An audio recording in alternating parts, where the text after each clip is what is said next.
Chapter 143. Are you really Panin? The masked elder's voice fell, and the floating black flame halted. The other 6 all lowered their heads, their expressions fluctuating between dark and light. After the battle with the supreme sect, their dread of the sword Venerable Fudao reached a new height. The masked elder continued. During this period, the main branch's losses have amounted to 20% of the congregation, among them 17 cultivators of the unification realm. We cannot determine the life or death of the vice sect hierarch. Do you have any way to ascertain this, sect leader? Upon hearing this, Butcher Immortal Jing's voice came from within the black flame. The vice sect hierarch is unrestrained. Even I do not know her whereabouts, but she cannot be dead. Unless a Mahayana cultivator is born in the 9 dynasties land. And even if there were one, to kill her would be no small feat. Have you felt the suppressive aura surpassing the mystic heart realm? The masked elder replied. No, but the sudden disappearance of the vice sect hierarch makes me have to consider it seriously. Rest assured, she is perhaps entangled in some matter, not dead without a trace. Moreover, I have already cast a spell on myself, no route for return.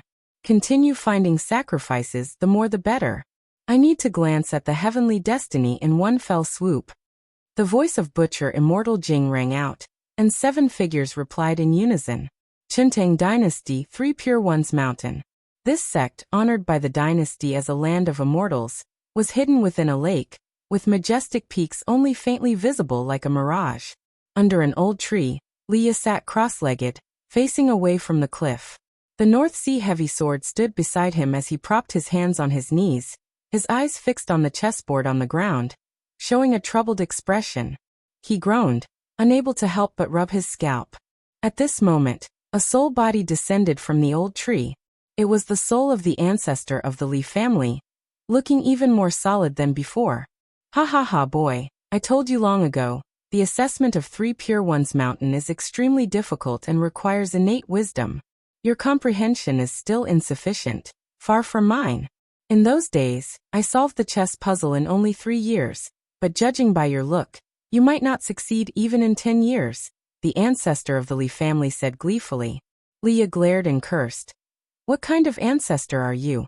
Hoping your descendants are inferior to you? I don't believe I'm truly worse than you. The ancestor of the Li family chuckled. My master predicted that the Li family would produce a person of heavenly destiny to help me overcome tribulations. I thought it was you, but now it seems it might be someone else. Child, why not give up cultivation? Go down the mountain, get married, and give birth to the person of heavenly destiny as soon as possible. Leah, furious, immediately stood up and drew the North Sea heavy sword, ready to strike at the ancestor. What are you two arguing about again? An elderly voice came. Leah turned his head, seeing a figure emerging from the mist. It was an elderly Taoist in a green robe, with white hair yet youthful features, holding a horsetail whisk that seemed to carry threads of cloud, full of celestial air. He quickly saluted. Disciple greets martial master. The ancestor of the Li family also saluted the green-robed Taoist. Greetings, master. This green-robed Taoist was known as Taoist Tianshu, with an ethereal and immortal bearing, like a true immortal of the mortal world. Taoist Tianshu landed on the cliff smiling. Who says the person of heavenly destiny hasn't been born? I calculated before, and the Li family's chi fortune has shown signs of soaring, indicating that the person of heavenly destiny has already been born. The ancestor of the Li family chuckled. I was just teasing this boy. He's arrogant and needs to temper his spirit, or else he'll cause trouble for me after descending the mountain. Taoist Tianshu waved the horsetail whisk, causing the chessboard on the ground to turn to ashes, vanishing into smoke. Leah frowned and asked, Martial master, what are you doing? He felt anxious inside. Could it be that even the martial master thought he had no innate wisdom? Taoist Tianshu smiled.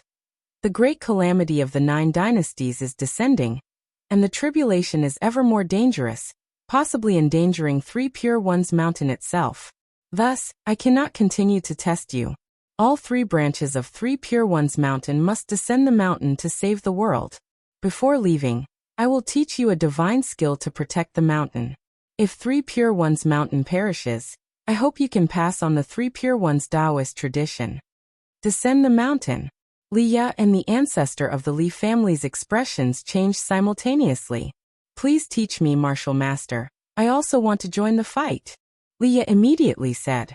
Taoist Tianshu shook his head.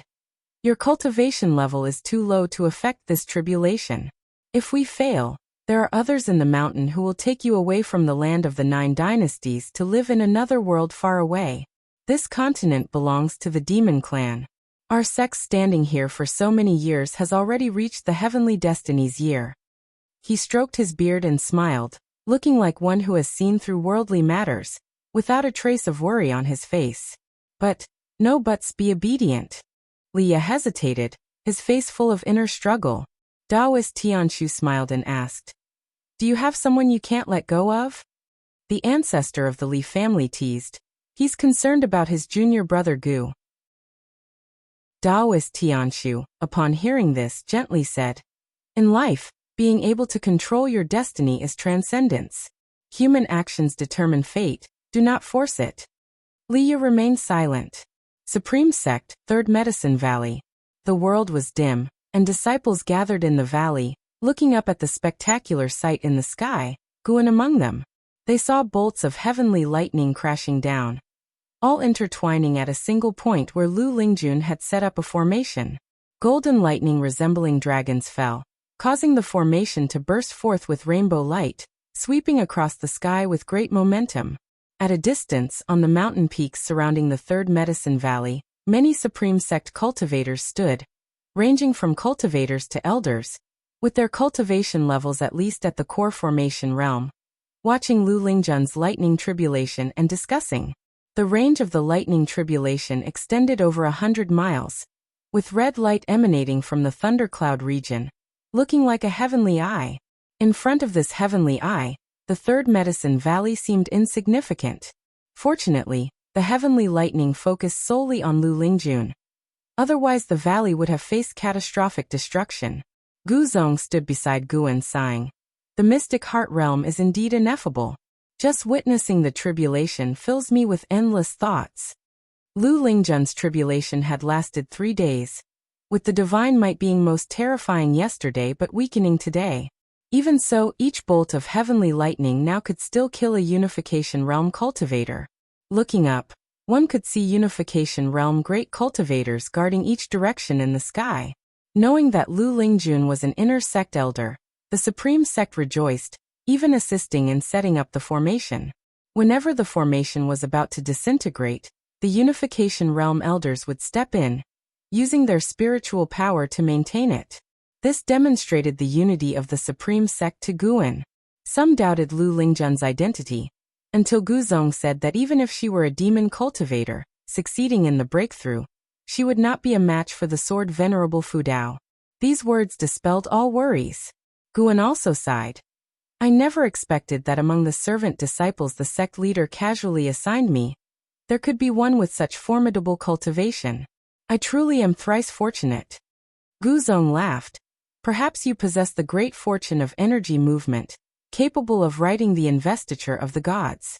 In the unseen, maybe you are a reincarnated great power, recalling events of your previous life. Guan rolled his eyes at him. Truly imaginative. I indeed have a past life. In my past life, I am a descendant of Yan and Huang. Gu Zong's words were just for humor, but he was also very curious about how such a powerful mystic heart realm cultivator could emerge from Guan's Medicine Valley. Immortal cultivators believed in Qi fortune. The greater the mystical cultivation, the more they believed.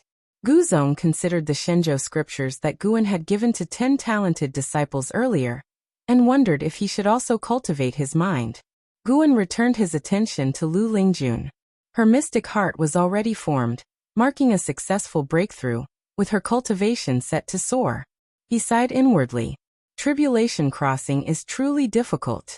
Without those formations and elixirs, Guan thought it would be impossible to cross the tribulation with just the power of someone with the 9th layer of the Unification Realm. The spiritual power of the 9th layer of the Unification Realm was indeed vast, but to resist heavenly lightning required immense expenditure. Guan hadn't calculated how many elixirs Lu Lingjun had consumed, but it must have been an extraordinary number. At one point, Guan even wanted to help her because she almost couldn't hold on, unable to even take elixirs in time. Fortunately, the Supreme Sex Unification Realm cultivators intervened in time. More than 20 Unification Realm elders and Mystic Heart Realm ancestor Kusong worked together to protect Lu Lingjun. Once the most difficult stage of the heavenly tribulation passed, Ancestor Kusong left in the morning. Guan didn't know if it was just his imagination, but he felt that Ancestor Kusong's back looked very desolate. It seems the tribulation crossing was successful. I should go. After her cultivation stabilizes, be sure to build a good relationship with her, and try to keep her in the Medicine Valley. We'll make further arrangements when the sect leader returns, Gu Zong said before leaving. He flew into the sky, transmitting a few messages to the other Unification Realm elders before leaving. Even though Gu Zong was only in the Void Crossing realm, his status was extremely high. Firstly, he had the backing of the Gu family, and secondly, he held the power of managing the sect, which had delayed his own cultivation. Reaching the Unification Realm, almost all such cultivators detached themselves from mundane affairs, usually in seclusion for cultivation, avoiding sect management matters. Guan looked not far away where Shenzhen was painting a portrait of Lu Lingjun's tribulation crossing. What recklessness! Even daring to offend a great Mystic Heart Realm cultivator. 2 days later, as the thunder tribulation completely faded, Lu Lingjun successfully crossed it, formally stepping into the Mystic Heart Realm. After retracting the formation, many of the Supreme Sex Unification Realm great cultivators swarmed around her, exchanging pleasantries. For the assistance she received, Lu Lingjun was equally grateful, maintaining a humble demeanor that pleased the great cultivators. They were all very excited. The Supreme Sect had gained a new Mystic Heart Realm cultivator. Especially at this crucial time, heaven truly favored the Supreme Sect.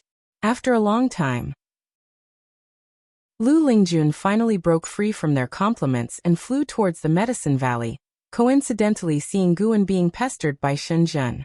Upon seeing Lu Lingjun descend, Shenzhen immediately stored her painting paper into her storage bag. Lu Lingjun landed in front of them, looking at Shenzhen. Were you painting my tribulation crossing earlier? Guan quickly said. This is the holy daughter of the Daotian sect, Shenzhen. She meant no offense, she was in awe of your strength. The emphasis was on the Daotian sect. Seeing Shenzhen standing close to Guan, Lu Lingjun frowned and said, Miss Shen, please maintain a gentleman's distance from Guan in the future. Shenzhen asked in surprise, why?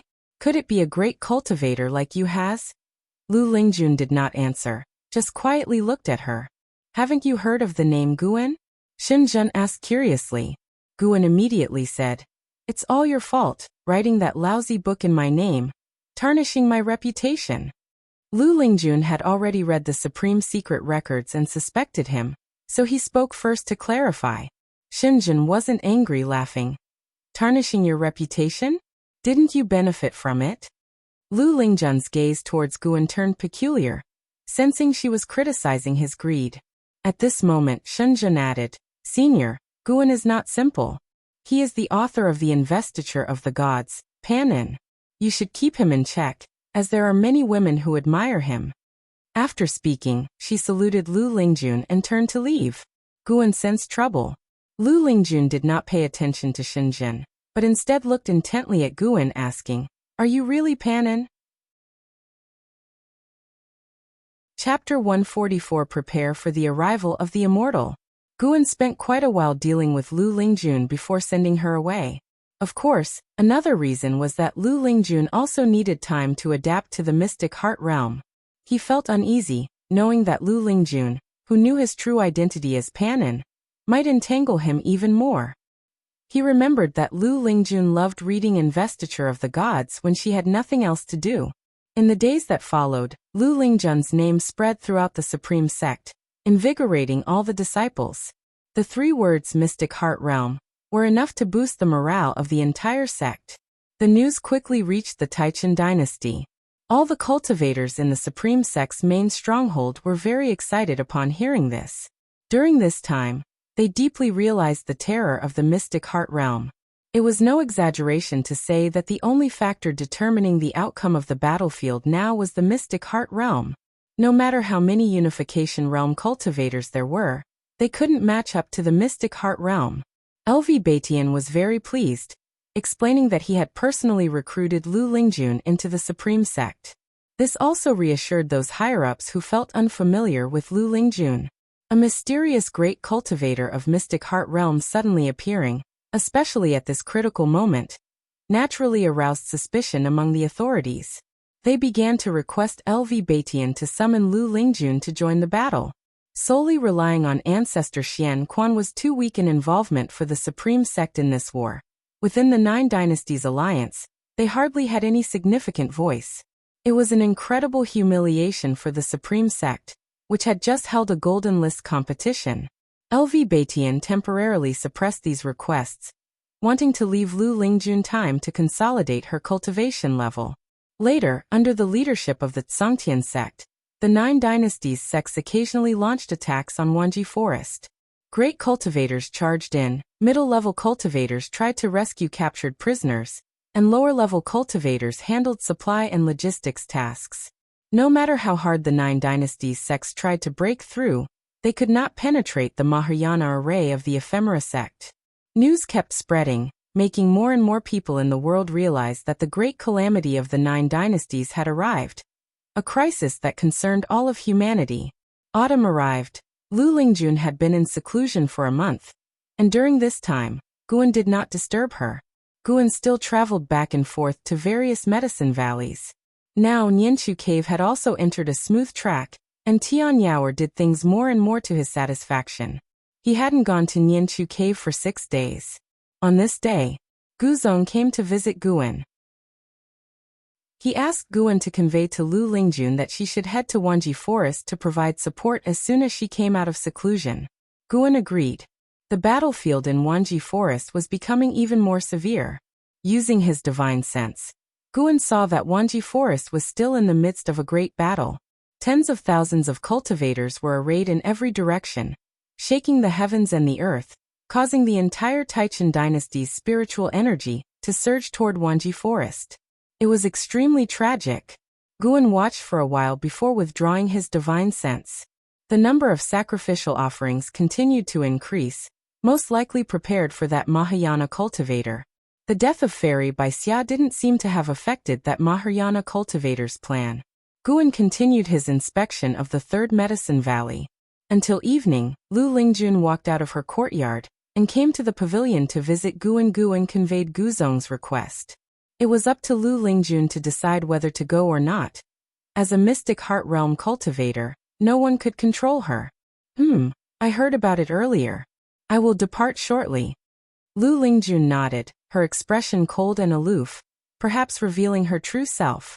She was the strongest cultivator in the lower realm.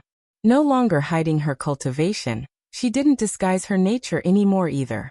Guan looked at her, wondering why she hadn't left yet. Lu Lingjun stared at him and said, I can sense many Mystic Heart Realm auras in Wanji Forest, and there's even one that makes my heart palpitate. This journey likely holds great danger. Her eyes were beautiful yet deeply profound from years of experience, fixing on Guan in a way that made him inexplicably guilty. Guan responded, Do what you can. If you can't turn the tide, then protect yourself. Lu Lingjun smiled and said, Naturally, I won't sacrifice myself for the Supreme Sect. However, I am about to join such a dangerous war. Do you have anything you want to say to me? Guan cleared his throat and said seriously, Ms. Lu, the previous time I held your hand was unintentional. Don't overthink it. As for matters of love, they can't be decided lightly. Two people need mutual affection to commit for life, not just a brief touch. And to be honest with you, I didn't write Investiture of the Gods. I just heard it from a Taoist named Su Zhonglin. Lu Lingjun laughed and said, If it was really someone else, how could you bask in this false reputation for decades? Guan was at a loss for words. He couldn't exactly say the original author wasn't from this world. Actually, it doesn't matter whether you wrote Investiture of the Gods. After being with you for so many years, I know your nature is indeed good. Although greedy, it was always consensual. You always treat people politely, neither humble to those above nor arrogant to those below. Lu Lingjun began to praise Guan, making him feel a bit euphoric. Was I really this good? Lu Lingjun turned her tone and said, "You are excellent in every aspect except your cultivation level. If you want to be my Taoist friend, first cultivate to the void-crossing realm. Before that, I will keep an eye on you. Once you reach the void-crossing realm, I have an untested cultivation technique we can practice together." Practice together? Guan suddenly thought of some scenes in the Supreme Secret Records, and a surge of heat rose in his heart. Something's off. Trying to destroy my Taoist heart? Guan looked at Lu Lingjun again, feeling that her smile was so sinister. A 2,000-year-old woman wanting to lure this 70-year-old youngster? Then you better give up. I won't reach the void-crossing realm for the rest of my life, Guan said seriously. Lu Lingjun smiled, then stood up. She placed her right hand on the table, leaving a ring set with red jade, and said, "This is the double heart ring. Refine it, and I can detect if you're in danger, and might save your life." Without waiting for Guan to respond, she disappeared from the room. Guan looked at the double heart ring on the table, silent. He couldn't help but glance at the Qinghong sword also on the table, feeling a sense of déjà vu. Damn heavenly Tao, why arrange for one woman after another to like him? Afraid he'll keep hiding? One night passed. The next day at noon, Guan arrived at Tianya Valley. He found only Luohun left in the valley. He found Luohun and asked where Lv Xian and Iluyan had gone. They followed His Majesty on a campaign to the Taichen dynasty. His Majesty said that since the world is in trouble, as an emperor he must contribute. Luohun replied, his face full of admiration. Had Li Xiandao not left him to guard the valley, he too would have wanted to join the battle. Guan didn't expect Li Xiandao to have such a sense of duty. He didn't comment much, just nodded, then turned and walked toward the park. So, Guan waited for another half a month. He stood at the window of the Mystic Valley Pavilion, using his divine sense to look at Wanji Forest. Lu Lingjun was fighting a Mystic Heart Realm cultivator, with several others battling nearby. The mountainous area within 1,000 miles had become a wasteland, covered in dust. As far as the eye could see, there were corpses everywhere, a shocking sight. That Mahayana cultivator still hadn't shown up. Guan couldn't believe it. Could he really keep hiding forever? If that mysterious sacrificial array started, and the enemy still hadn't appeared, he would have to act to prevent the 9 dynasties' cultivators from being entirely wiped out. After all, there was still a demonic calamity to deal with later. Guan looked towards the 9 Nether Road, which had already become the territory of the Ephemera sect. Within 1,000 miles, ephemera flowers could be seen everywhere. Once the Ephemera sect's hierarch was dealt with, those flowers could be harvested. This time, the Ephemera sect must be eradicated to prevent any future resurgence. Wanji Forest, within the Mahayana array. 7 authorities of the Ephemera sect opened their eyes simultaneously, their gazes fierce. The masked elder at the lead spoke first. "Ladies and gentlemen, the auspicious time has come. Prepare to activate the formation and welcome the hierarch." He stood up, and the other 6 followed suit. "Finally, we've waited long enough. Rumor has it Taichen harbors a divine beast, Chen Snake. Who knows if this sacrifice will attract it? Such an ethereal legend, so many have died, yet Chen Snake has never appeared. Speaking of which, the sword Venerable Fudao hasn't shown up. I'm somewhat relieved. It seems he is wary of us. He guards the Supreme Sect only because it threatens him. Even without us, the 9 dynasties would face extermination. Great cultivators like him pursue longevity. To live long, one must avoid peril, naturally not subjecting themselves to danger." Their tone was relaxed, feeling confident that their plot was about to succeed. Then, they each stepped back and began casting spells. Rumble. The ground beneath them split apart, and massive tree roots broke through the earth. They stepped on the roots and rose into the air, distancing themselves from the ground. Meanwhile, all the great cultivators fighting in the distance sensed an ominous aura. Lv Batian turned and looked, his brows furrowed. He muttered 3 words, "Ephemeral tree." This ephemeral tree was far more terrifying than the one on 9 Nether Road. The aura, as if from the 9 Netherworld, struck fear into everyone's hearts. On the ground, countless human prisoners stared in horror at the colossal tree rising, dwarfed even by its leaves. Thousands of miles away, Lu Lingjun, wielding dual swords and surrounded by a golden sash like a coiling dragon, turned her head to see the silhouette of the origin tree of ephemera on the horizon. A small snake emerged from her coiffure, flicking its tongue. What a terrifying aura! This is no joke. Having fought this long, we've repaid our debts. It's time to flee. This little snake was none other than the white spirit demon emperor who had ascended with her, bearing Unification Realm 8th floor cultivation. Hundreds of feet away, a mystic heart realm great cultivator of the ephemera sect, trapped by Lu Lingjun's formation, laughed maniacally while resisting. Thinking of fleeing? It's too late. Prepare to welcome the immortal. Immortal? Lu Lingjun frowned, and the white spirit demon emperor was also startled. Looking at the great cultivator, it asked, if you had an immortal, wouldn't you have conquered the 9 dynasties long ago? The great cultivator kept a smile without explaining, and began to break the formation with all his might. Elsewhere, mystic heart realm cultivators also paused their battles. The 9 dynasties cultivators looked in horror at the origin tree of ephemera, while the ephemera sect members grew excited, confident of their victory.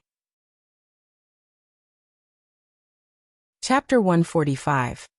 Take it to save all beings. The origin tree of ephemera broke through the earth, spreading its immense and dense branches.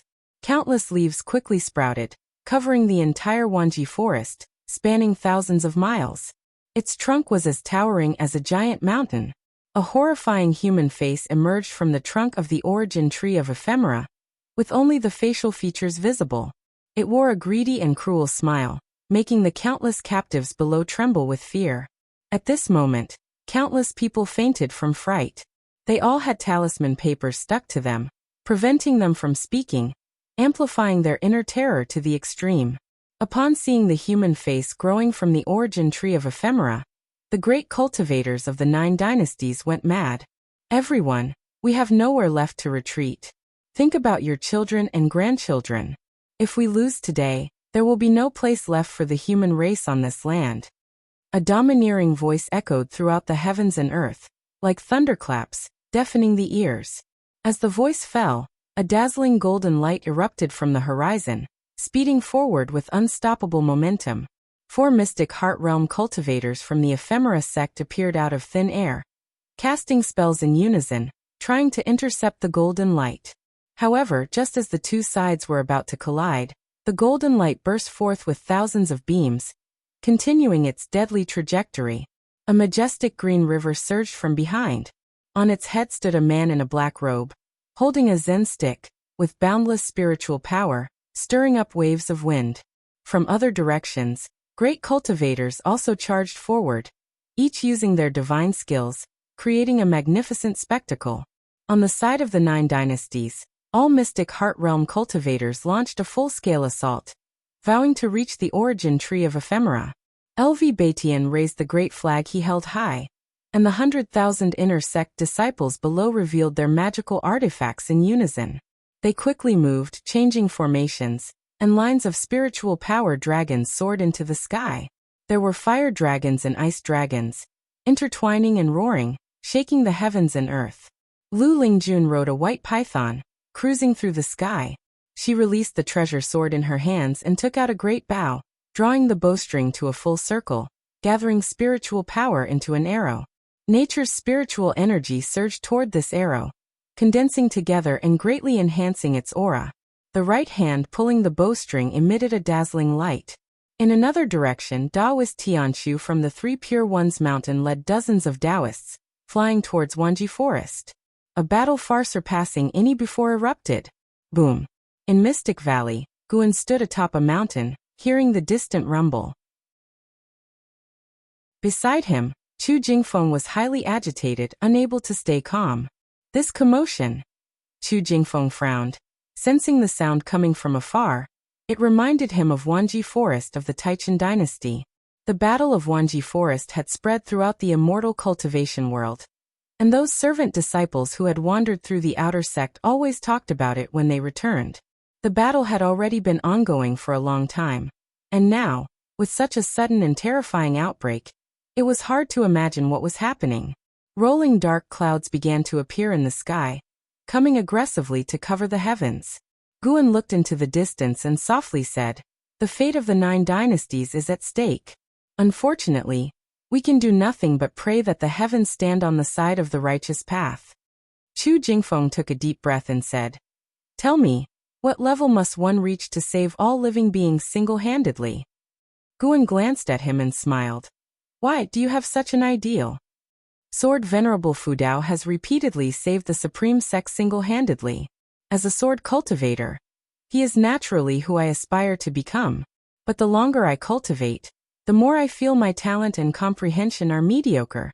Chu Jingfeng said, looking into the distance, his eyes becoming lost. Guan smiled. "If you realize that, you must diligently practice the Taoist expansion skill I taught you. Although this technique comes from the Thousand Autumn Pavilion, I haven't mastered it either, but I believe you can. I hope you can see the mortal world 1,000 years from now for me." Chu Jingfeng looked at him and frowned, asking, "Why do you always encourage me not to give up hope? Yet you yourself give up easily." Guan turned around, patted his shoulder, said nothing, and walked down the mountain. Chu Jingfeng couldn't help but chase after him, asking, "Where are you going?" "If tomorrow is the end of the world, I want to be with my dearest medicinal herbs." Guan left this statement and then disappeared into the woods. Chu Jingfeng was stunned for a moment, revealing a bitter smile. Compared to him, I'm just troubling myself. Chu Jingfeng thought silently, then looked back at the horizon.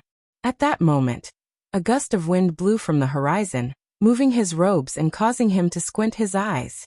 The wind had risen.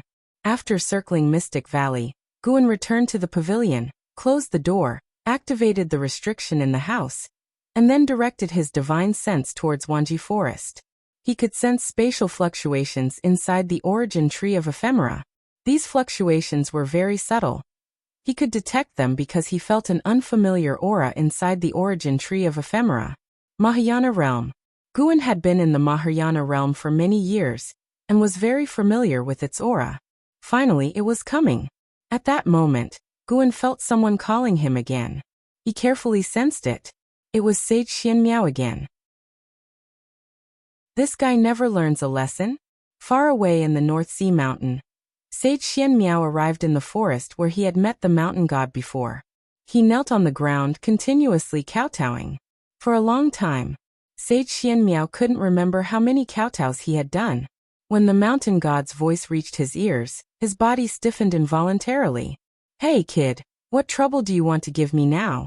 Do you have so many treasures to offer me?" Sage Xianmiao looked up, seeing the mountain god squatting on a tree branch, tilting his head to look at him. He quickly said, "The land of the 9 dynasties is about to face a catastrophic disaster. When the people of the 9 dynasties die out and demons invade, no one will be left to worship you." "Who said only humans can worship me? And who told you I only protect the human race?" Facing the mountain god's inquiry, Sage Xianmiao was stunned, suddenly not knowing how to respond. Guan said, "It's not that I can't help, but what? What do you want?" Sage Xianmiao asked urgently, his expression very excited. Guan's tone suddenly became icy. "I want you to be my slave forever, guard my Taoist temple, and never gain freedom." Upon hearing this, Sage Xianmiao's face changed dramatically, falling into silence. Guan had come to kill the Mahayana realm cultivators of the ephemera sect in the guise of the mountain god. Originally, he wanted to use the identity of Sword Venerable Fudao, but he feared that it would bring endless karma to the supreme sect, so he decided to act as the mountain god. After all, this time was different. The cultivation level of that Mahayana realm cultivator was already approaching the 9 layers of the Mahayana realm, with an immense aura that was far beyond what Guan's previous opponents could match. Killing such a powerful adversary would have significant repercussions. The mountain god was ethereal and enigmatic. Even if the ephemera sect had backing, they would have to think twice. Guan didn't want to get caught in an endless cycle of trouble. Sword Venerable Fudao protected the supreme sect, while the mountain god guarded the 9 dynasties. And accepting Sage Xianmiao as a servant was both to punish him and to have him help create a medicine garden. Sage Xianmiao had the second best talent on the golden list, and his strength was sufficient to guard the medicine garden. After a moment of struggle, Sage Xianmiao gritted his teeth and said, "Fine, I willingly become a slave to the mountain god, as long as the mountain god saves all living beings." Guan waved his sleeve, and a wooden figurine fell into Sage Xianmiao's hands. This wooden figurine was carved to resemble Guan in the guise of the mountain god. Sage Xianmiao picked it up, looking at it, and found Guan had vanished. "Take it to save all living beings." Guan's voice echoed in the forest, and Sage Xianmiao's cultivation began to restore, bringing a look of joy to his face. Path of Returning Primordial Spirit, Unleash. Sage Xianmiao immediately got up and rushed toward Wanji Forest at full speed, bursting into the speed of the divinity transformation realm, disappearing on the horizon in the blink of an eye. Boom, boom, boom. Deafening explosions erupted from all directions around the Mahayana array. 7 of the ephemera sect stood before the origin tree of ephemera, standing shoulder to shoulder, half kneeling in the air.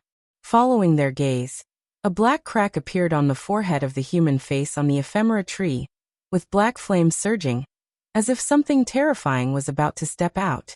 Looking down, at the feet of the captives on the ground, the runic marks emitted a blood-red light, densely packed, forming a beautiful yet tragic array of light. The Mahayana array was activating. The formation's terrifying pressure stimulated the hearts of the 9 dynasties' cultivators on the edge of Wanji Forest. The cultivators of the 9 dynasties had gone mad, charging forward relentlessly, with cultivators falling to death every moment. Lu Lingjun fought fiercely, but she could never break through the defensive line formed by dozens of mystic heart realm great cultivators. The heavens darkened, thunderclouds rolled, lightning flashed and thunder roared, as if the heavens themselves were weeping. A giant claw suddenly stretched out from the thunderclouds, grasping the branches of the origin tree of ephemera, trying to uproot it. The tree trembled violently in response. "Insolence!" The 7 of the ephemera sect shouted in unison, attacking together. Their divine skills exploded, forcing the giant claw back. Immediately afterward, a colossal red snake descended from the sky. This red snake had double claws and a human-like face.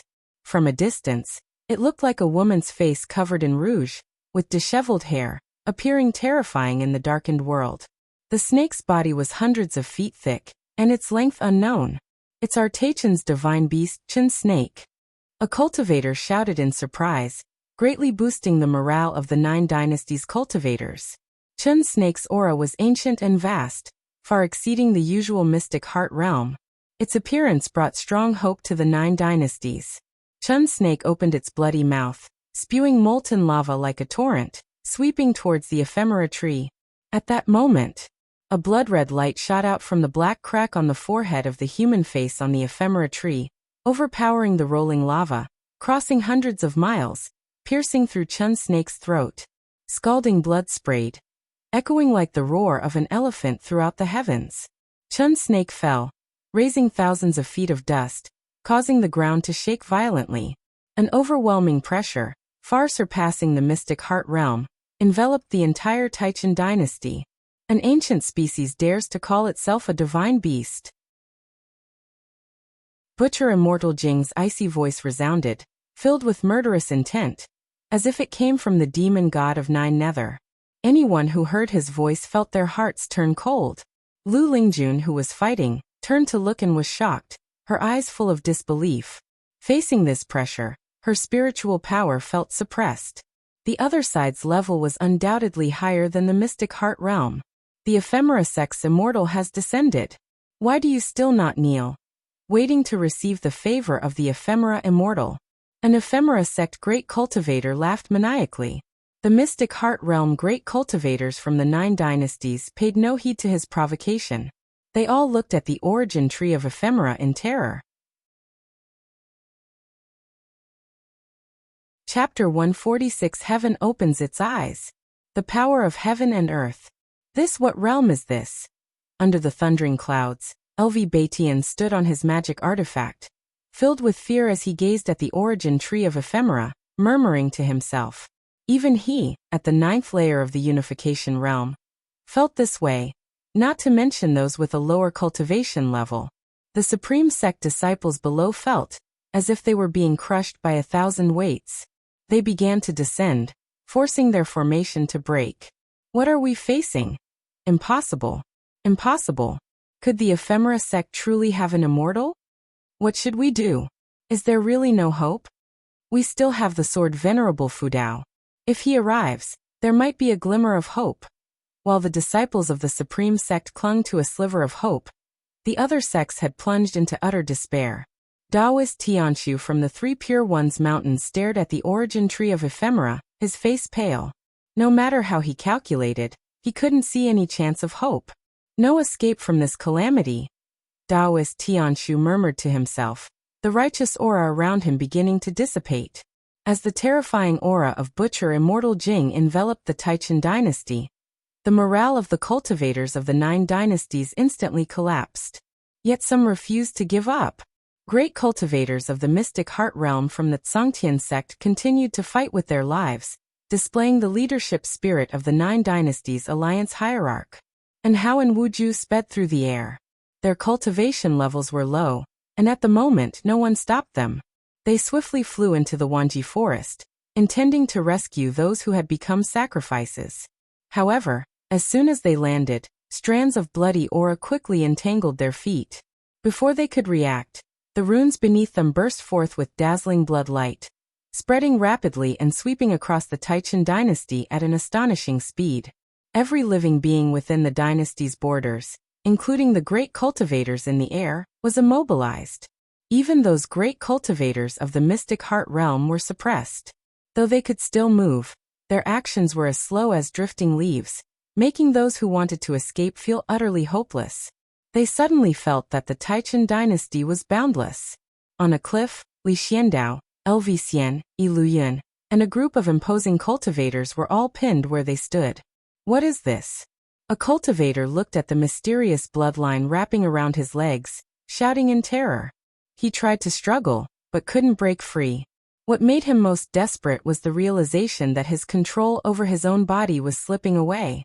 Lv lowered his head, his eyes filled with astonishment.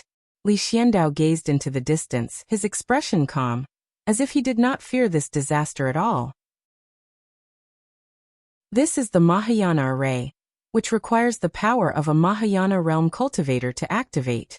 Do you know what the Mahayana realm is? Butcher Immortal Jing's voice rang out, chilling the heavens and earth. Li Zuando's eyes began to flicker upon hearing this.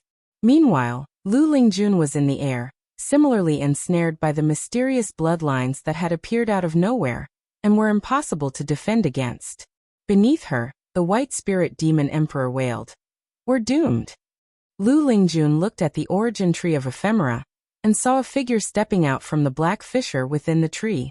It was Butcher Immortal Jing. His black robe flared violently, the cuffs and hems tattered, making his attire resemble black flames. His face, pale as death, broke into a sinister smile. Looking down upon the world below, 2 vivid marks of evil ghosts on his forehead seemed ready to leap out. Rumble! The ground trembled fiercely, and a blood-colored barrier rose from the Wanji forest, making the sparse trees seem like insignificant weeds. More and more cultivators of the ephemera sect descended, kneeling on the ground, zealously gazing at him. Sword Venerable Fudao of the Supreme Sect, why don't you show yourself?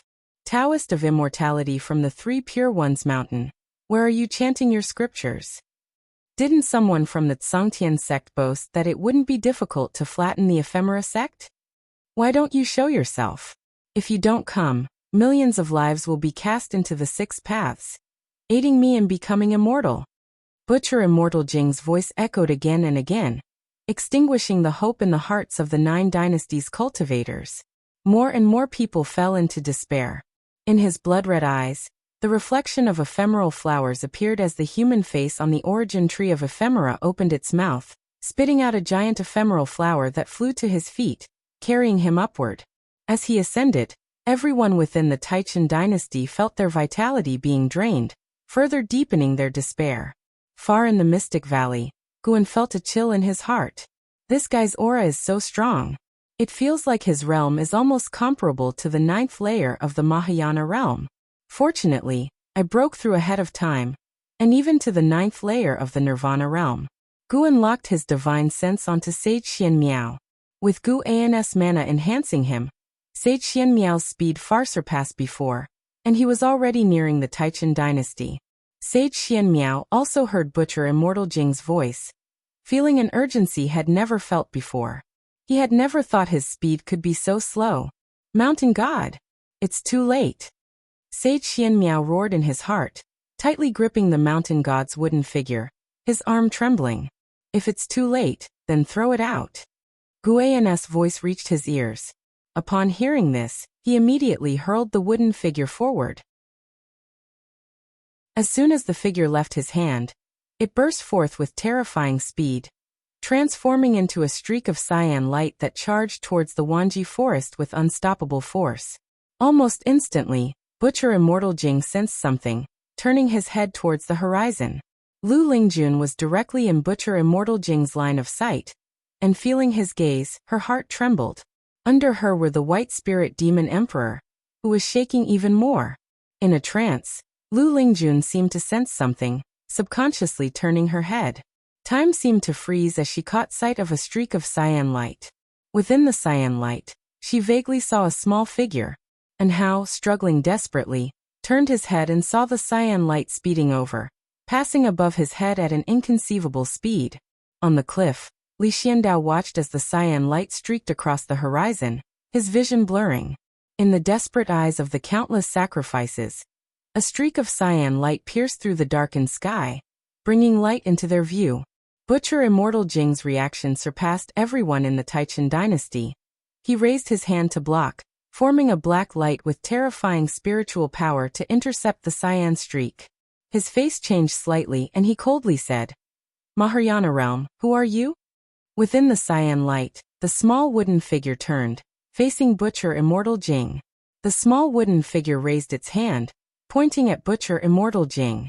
Butcher Immortal Jing's eyes narrowed as he suddenly clenched his right fist, forming a demonic claw of terrifying black light, aiming to crush the small wooden figure. Bang! A massive beam of cyan light suddenly emerged from behind the small wooden figure, engulfing Butcher Immortal Jing at an unimaginable speed. Too fast. Standing at the peak of the Mahayana realm, Butcher Immortal Jing couldn't even react. The towering origin tree of ephemera was instantly pierced by the cyan beam, its body rapidly turning to ash, dispersing the thunderclouds in the sky. The bright sky suddenly burst into view, causing countless people to subconsciously close their eyes. The cyan light around the small wooden figure dissipated. Silence fell over the world. Great cultivators of the 9 dynasties and the ephemera sect stared in shock at the diminishing body of the origin tree of ephemera, their minds blank. The small wooden figure turned, its body trembling slightly. In an instant, the sound of thunder exploded. The ground shattered, countless trees shot up, rushing towards the cultivators of the ephemera sect with mad speed. The great cultivators of the mystic heart realm instinctively tried to flee, but were swiftly entangled by the trees. Beyond the Mahayana array, endless trees rose, forming walls on all sides. The ephemera sect cultivators within the formation saw their faces change dramatically, leaping up to try to escape over the walls, but were immediately entangled by vines and pulled into the trees. "No, what is this? Who? Sect Hierarch, save me! Spare me! Spare me!" Countless screams and cries erupted, plunging the earth into despair. The 9 dynasties cultivators scrambled to dodge, but soon realized that the vines and trees bypassed them, targeting only the ephemera sect cultivators. Daoist Tianshu of the 3 Pure Ones mountain hovered in the sky, overlooking the earth. Dust rose like an ocean boundless, as if covering the entire mortal world. The trees twisted like azure dragons, mysterious and grand, shattering this mystic heart realm great cultivator's perception and cognition. He could not imagine such mighty power. It was as if heaven and earth were punishing the ephemera sect. Not only him, but all the great cultivators of the 9 dynasties were watching this shocking sight. No matter how high they flew, they could not see the end of the sea of trees. The entire land was engulfed in a sea of dust, with countless trees growing rampant. Lu Lingjun stared dumbfounded at the scene, unable to believe her eyes. The power of heaven and earth. Heaven has opened its eyes. The white spirit demon emperor cried out in excitement, the bloodlines on its body beginning to dissipate. It regained control of its demon body. On a mountaintop in the North Sea mountain, Guan stood on the cliff, facing the wind, displaying the majesty of an immortal. The wooden figure given to sage Xianmiao was merely a decoy to make Butcher Immortal Jing believe that the approaching entity was only a Mahayana realm cultivator. Guan used the mana on the wooden figure to lock onto Butcher Immortal Jing from a distance, then used his full power to kill Butcher Immortal Jing. Mentally intense, but the process was brief. A series of prompts flashed before Guan's eyes as he shifted his right foot slightly. Within 10,000 li of the Taichen dynasty, the vast sea of trees came to a halt, each tree's spine shaking the eyes of all living beings. Guan turned, the wind lifting his black hair, and he walked into the forest, disappearing into the darkness as if he had never appeared. Meanwhile, Sage Xianmiao was still rushing towards the Taichen dynasty. When he reached its border, his speed began to slow. Staring at the towering, curving trees before him, he was struck with awe. Could this be the power of the mountain god? Sage Xianmiao descended slowly, landing on a cliff, standing as Guan had done before, the wind blowing against him. Unlike Guan's calm, his face was filled with shock. His eyes showed a mixture of surprise and reverence. Suddenly, he felt a deep sense of fear. He had been so rude to the mountain god. Yet the mountain god had shown him mercy. The stark contrast between the modest mountain god and the magnificent spectacle before him overwhelmed his heart.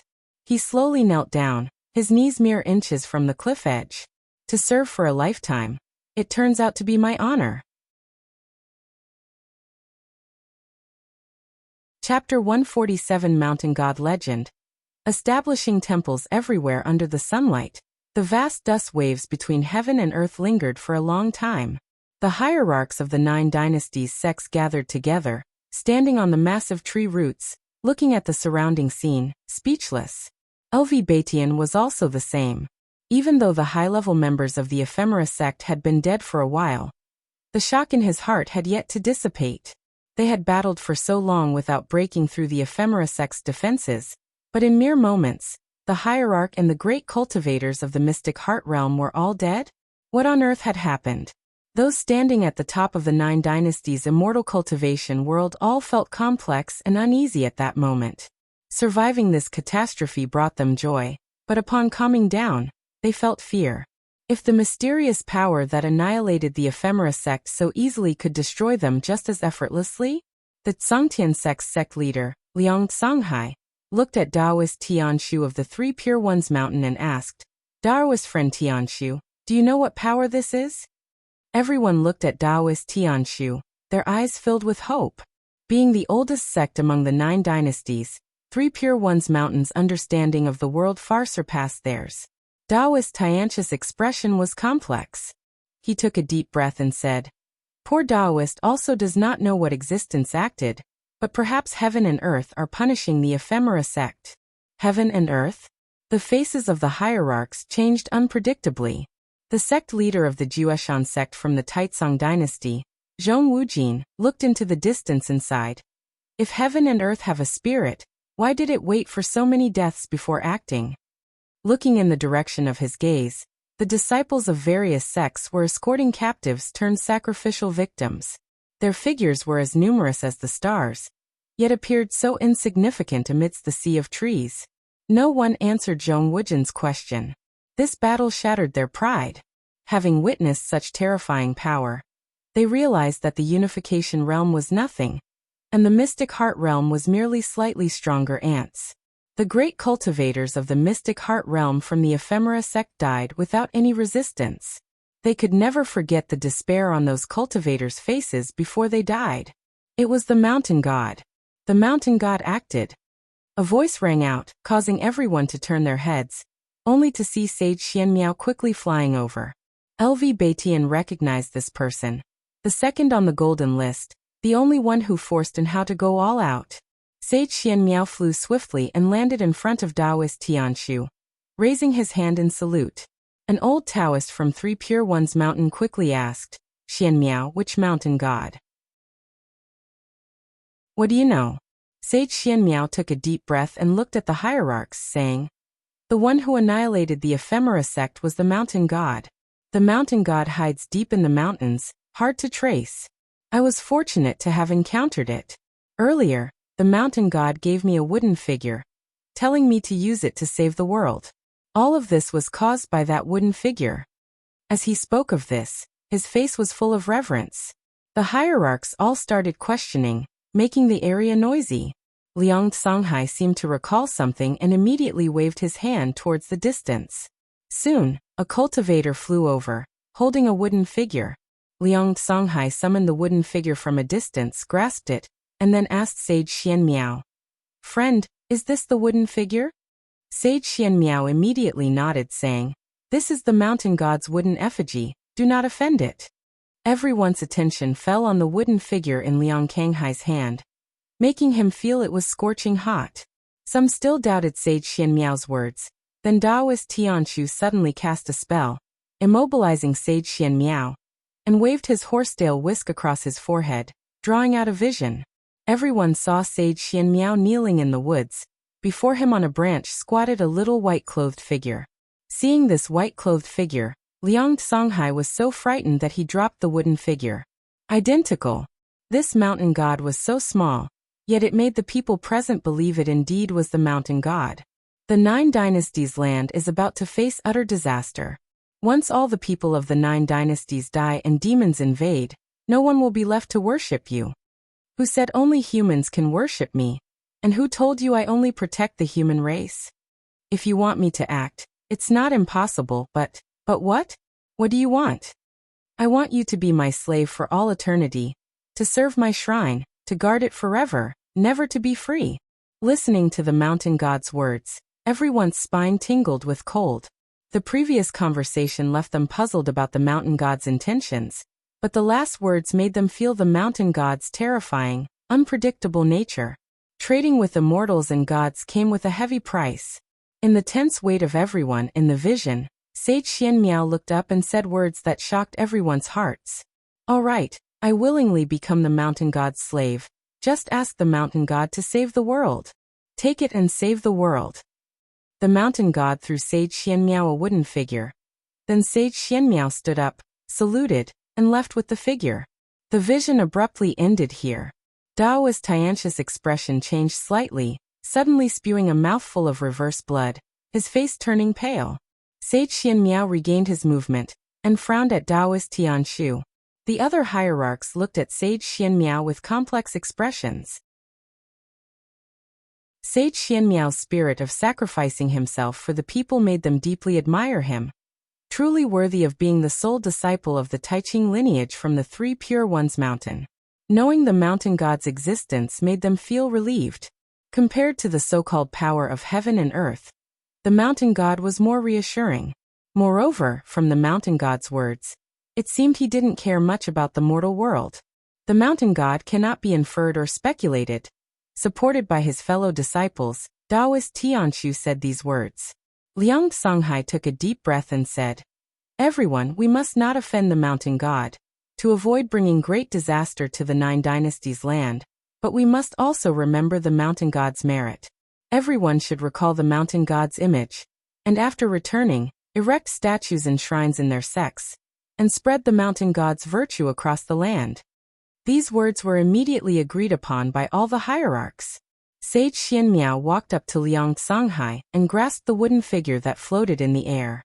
He turned to the people of the 3 Pure Ones mountain, raised his hand in salute, and said, elders and uncles, tell my master after you return that I am no longer the Taiqing heir of the 3 Pure Ones mountain, and I will not be returning. Please forgive my waywardness. Taoist Tianshu and the other Taoists of the 3 Pure Ones mountain all sighed, but did not stop him. A person without faith cannot stand. Serving the mountain god may not necessarily be a punishment. Xian Miao, no matter what happens in the 3 Pure Ones mountain in the future, you must not disobey the mountain god's will, understand? Taoist Tianshu said earnestly. Sage Xian Miao nodded, then turned and left. Some of the hierarchs' eyes flashed with hesitation about whether to send someone to follow Sage Xian Miao, but looking at the terrifying scene around them, they ultimately gave up. At least for now, it's better not to provoke the mountain god. In the distance, Lu Lingjun stood on a giant tree. The white spirit demon emperor shrunk and coiled on her shoulder. Mountain god. As expected of the great heavenly spirit land, there truly are immortals. The white spirit demon emperor said excitedly. They had seen the hierarch's discussion from afar, and even saw the vision that Taoist Tianshu projected. Not only them, but the mystic heart realm cultivators of various sects were also watching and had witnessed the previous scenes. The existence of the mountain god shook the understanding of the mystic heart realm cultivators. Lu Lingjun was recalling the little white-clothed figure in the vision. In the mystic valley within a pavilion, Guan was in a pleasant mood. This intervention had earned him 1,270,000 years of lifespan. Among them, Butcher Immortal Jing of the Mahayana realm 9th layer brought 649 years of lifespan, and the origin tree of ephemera of the 8th rank brought 7,500 years of lifespan. The other cultivators of the ephemera sect brought him only a few decades of lifespan, with most of the mystic heart realm cultivators providing less than 40 years. This time he killed nearly 30,000 ephemera sect cultivators, not all of them, but definitely the elite. After this battle, the ephemera sect would surely dissolve. He had killed as many as 72 mystic heart realm cultivators. Guan looked at his total lifespan, now exceeding 3,300,000 years, feeling even happier. He immediately took out the green hero travelogue, ready to cultivate his mind. After the fall of the ephemera sect, there should be peace for decades to come. He wondered if he could break through 10 million years of lifespan before the great demon calamity arrived. The battle report from Wanji Forest had yet to reach the Supreme Sect, which remained in a tense atmosphere. It was not until nightfall that Guan began to move, going out to pick ephemera. Just like before, these ephemera only provided a year of lifespan, but he did not disdain them at all. 3 days later, the Supreme Sect was in shock. The destruction of the ephemera sect had spread throughout the immortal cultivation world. At noon, Yilan came to visit Guan, telling him about the great battle in the Wanji Forest. As a disciple of the Law Enforcement Hall, she had more comprehensive information. She also mentioned the mountain god. The mountain god's power is truly world-ending and unimaginable. The ephemera sect was strong, but the mountain god destroyed them in an instant. The mountain god is so powerful. I would believe it if told he was an immortal from heaven, Yilan said excitedly, not as composed as usual. For cultivators, the existence of the mountain god was thrilling news. There were indeed immortals in the world. Guan feigned excitement, eagerly questioning her, satisfying Yilan's desire to share. Guan had already mentally prepared for the spread of the mountain god's legend by Sage Xian Miao. Sage Xian Miao would hide his whereabouts but boast about the mountain god to everyone. Earlier, Guan had sensed when Taoist Tianshu extracted Sage Xian Miao's memories. This was the ability of the immortal path. He had used his divine sense to strike Taoist Tianshu from afar, a small warning to the hierarchs. Taoist Tianshu hadn't realized it was a divine sense attack, believing he had suffered a backlash, making him more reverent towards the mountain god. After talking for 2 ancient hours, Yilan finally left. Her fighting spirit had been rekindled. If there was a mountain god in this world, what else could be impossible? Guan had still underestimated the influence of the mountain god. Over the next period, every time Guan went to the outer city, he could hear people talking about the mountain god. The outer city had already built a mountain god Taoist temple, where people burned incense and prayed, making it very lively. At the same time, the 9 dynasties sects were purging the world of ephemera. Within less than a month, 90% of the ephemera across the land had vanished, with the remaining sparsely distributed. Guan couldn't be bothered to collect more. Even so, his harvest was still massive. Chapter 148 Exploding Lifespan Within a Month. Thanks to the ephemera, Guan reaped 1.7 million years of lifespan. Most of this was harvested in the first half of the month. As time went on, it became increasingly difficult to seize lifespans. More ephemera withered directly after he picked them, which intrigued him. It was as if some force was drawing away the vitality of these ephemera prematurely. Although he did not know the reason, Guan felt satisfied. Thanks to the ephemera sect, he saved 20 years of effort, extending his life to 39 million years. After the fall of the ephemera sect, the lands of the 9 dynasties erupted in celebration.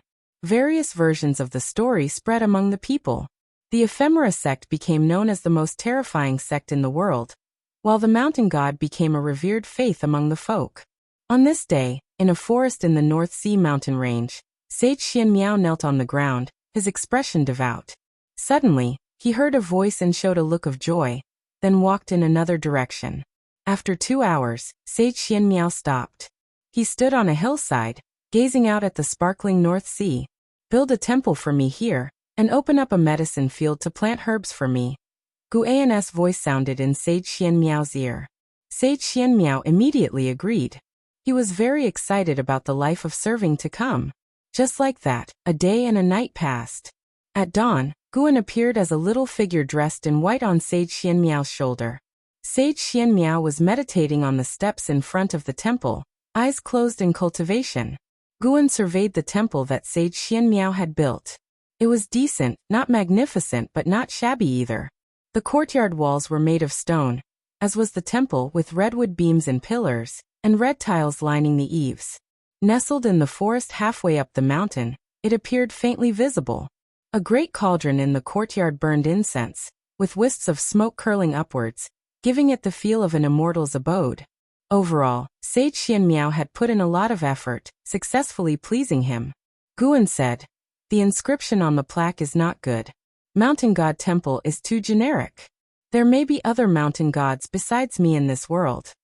Sage Xianmiao's eyes snapped open, and he instinctively turned to look, seeing the mountain god standing on his shoulder.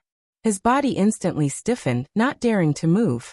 He cautiously asked, "May I ask for your deity's name? I haven't decided yet." Guan jumped off Sage Xianmiao's shoulder and walked into the courtyard. Sage Xianmiao quickly stood up to follow, curiously asking, "What do you mean by not decided? Don't you have a divine group behind you, like the heavenly court and investiture of the gods?" "Investiture of the gods, what is that?" Sage Xianmiao briefly explained the investiture of the gods, speaking of it with reverence. After listening, Guan snorted disdainfully. "Mere mortals dare to speculate about deities? I do not know if there is a heavenly court in the world, but I have never seen other deities since my birth." "Then how are you? You want to ask why I dare to call myself a mountain god?" Dare not, dare not. I don't mean that. Deities are not just about status. It is also a certain realm. Cultivate well, and perhaps one day you too can achieve it." Guan's words made Sage Xianmiao's heart burn with excitement. He also wanted to be as powerful as the mountain god. Seeing that the mountain god was in a good mood, he began to inquire about the medicine field. "Plant whatever you wish, and I will come to harvest and send these herbs to rebirth." Guan answered casually, making Sage Xianmiao revere him all the more. He had never heard that plants also needed to be reborn. The mountain god's broad-mindedness was indeed beyond his imagination. After instructing Sage Xianmiao on a few things, Guan disappeared into thin air. He said he was going to sleep in the ground and to not disturb him unless necessary. Sleeping in the ground. Sage Xianmiao gained a new understanding. 2 months after the fall of the ephemera sect, great cultivators of the supreme sect returned with their disciples one after another. Their return also brought back many inside stories, once again spreading the legend of the mountain god in the supreme sect. Lu Lingjun also returned. She was listed in the Hall of Elders by LV Baitian, her status soaring. LV Baitian originally wanted to transfer her out of the Third Medicine Valley, but this time she refused. "From now on, I will cultivate in the Third Medicine Valley, continuing to protect you.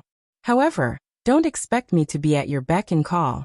If you can offer some herbs during normal times, I can do some things for you," Lu Lingjun said leisurely, sitting opposite Guan in the pavilion. "Such an attitude. Really pretending."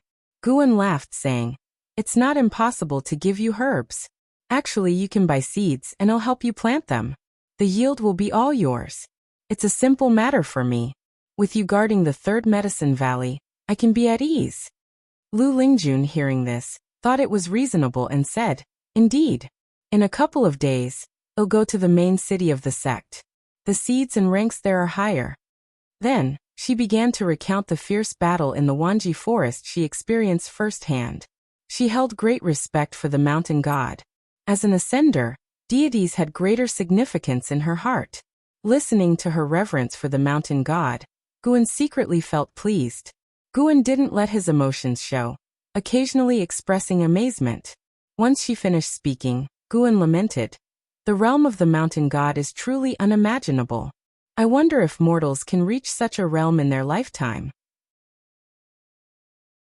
Lu Lingjun seriously said, "Perhaps it is very difficult, but since we have embarked on the path of immortal cultivation, we must strive for this goal, even if we die without regret." Guan noticed that her lifespan had reached its limit, which is 3,700 years. She still had nearly 1,700 years left. He wondered if she could defy the heavens and reach the nirvana realm in the remaining years. For now, he had no intention of teaching her the primordial reincarnation skill. His relationship with Lu Lingjun hadn't reached that level yet. He would observe her next actions first. If she pleased him, he might give her a hand. If she treated him poorly, she could forget about it. An hour later, Lu Lingjun stood up to leave. Before departing, she reminded him, "Don't pay attention to those worthless books. If you have time, write another investiture of the gods. I want to see what happened to those people after they became deities." "Worthless books? You don't understand at all." Guan glared at Lu Lingjun's back. After she closed the door, he took out the Supreme Secret Records. This was the last volume of the Supreme Secret Records. After reading it, he planned to burn it. He opened the first page and began to savor it. Shenzhen's writing style had changed. The final volume had a melancholic tone, unlike the previous boldness. "Nice, I like it." As a melancholic person himself, Guan decided not to burn the Supreme Secret Records. Watching the male protagonist and his soulmate expressing their feelings during a farewell, releasing years of emotional conflict, next came the illustrations Guan usually despised. He decided to take a careful look to see if Shenzhen's drawing skills had any flaws. As the new year arrived, Guan participated in the Spring Festival celebrations in the Third Medicine Valley and the Mystic Valley. Late at night, he arrived at Nianchu Cave in the Heavenly Phoenix Mountain. He brought fine wine and delicacies to Tianyao, intending to celebrate the festival together. Apart from tending to the herbs, Tianyao spent her time cultivating. Life was quite dull, so every time Guan visited, he would bring her various delicacies. This was Tianyao's first time drinking wine. She held the jar and was choked by the first sip. This was spiritual wine. Even core formation cultivators would get drunk if they drank too much. Although intoxicated, this wine could boost cultivation, making it an excellent aid for cultivation. Tianyao's delicate face turned visibly red, and Guan reminded her, "If you can't handle it, don't rush.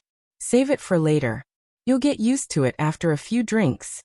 A demon getting flushed from drinking wine? This was unexpected for Guan. Tianyao shook her head and said, "I can drink. Why wouldn't I be able to drink?"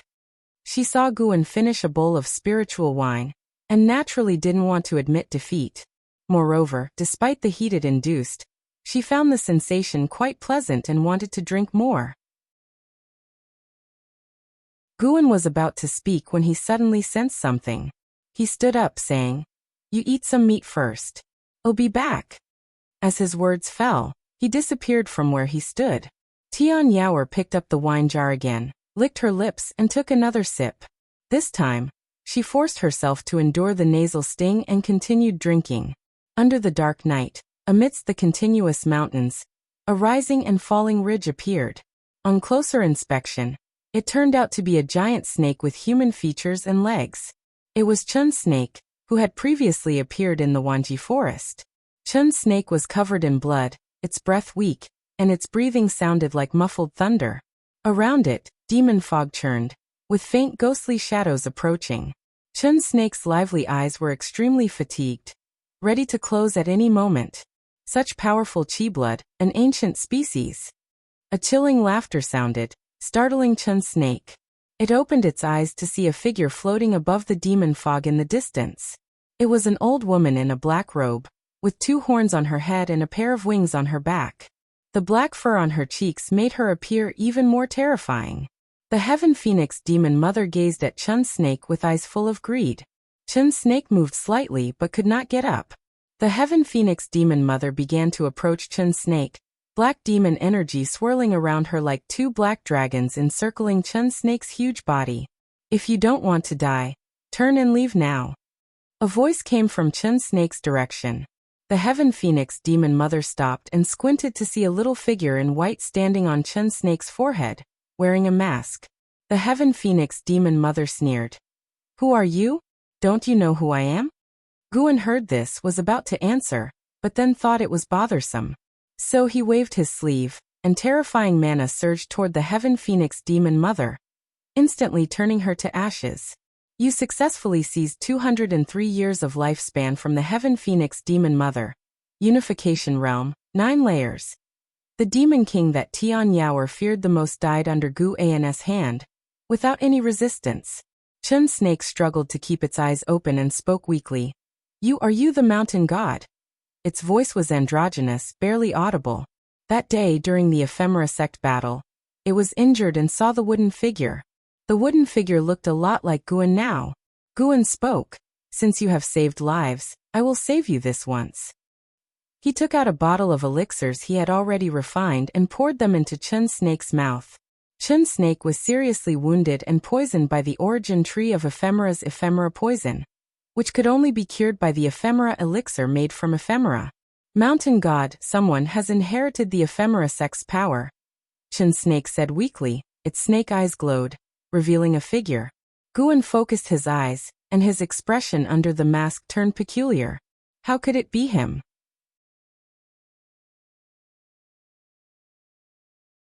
Chapter 149 Unify the Universe, Conquer the Demons Together. Li Xiandao. How did this guy inherit the power of the ephemera sect? Guan asked.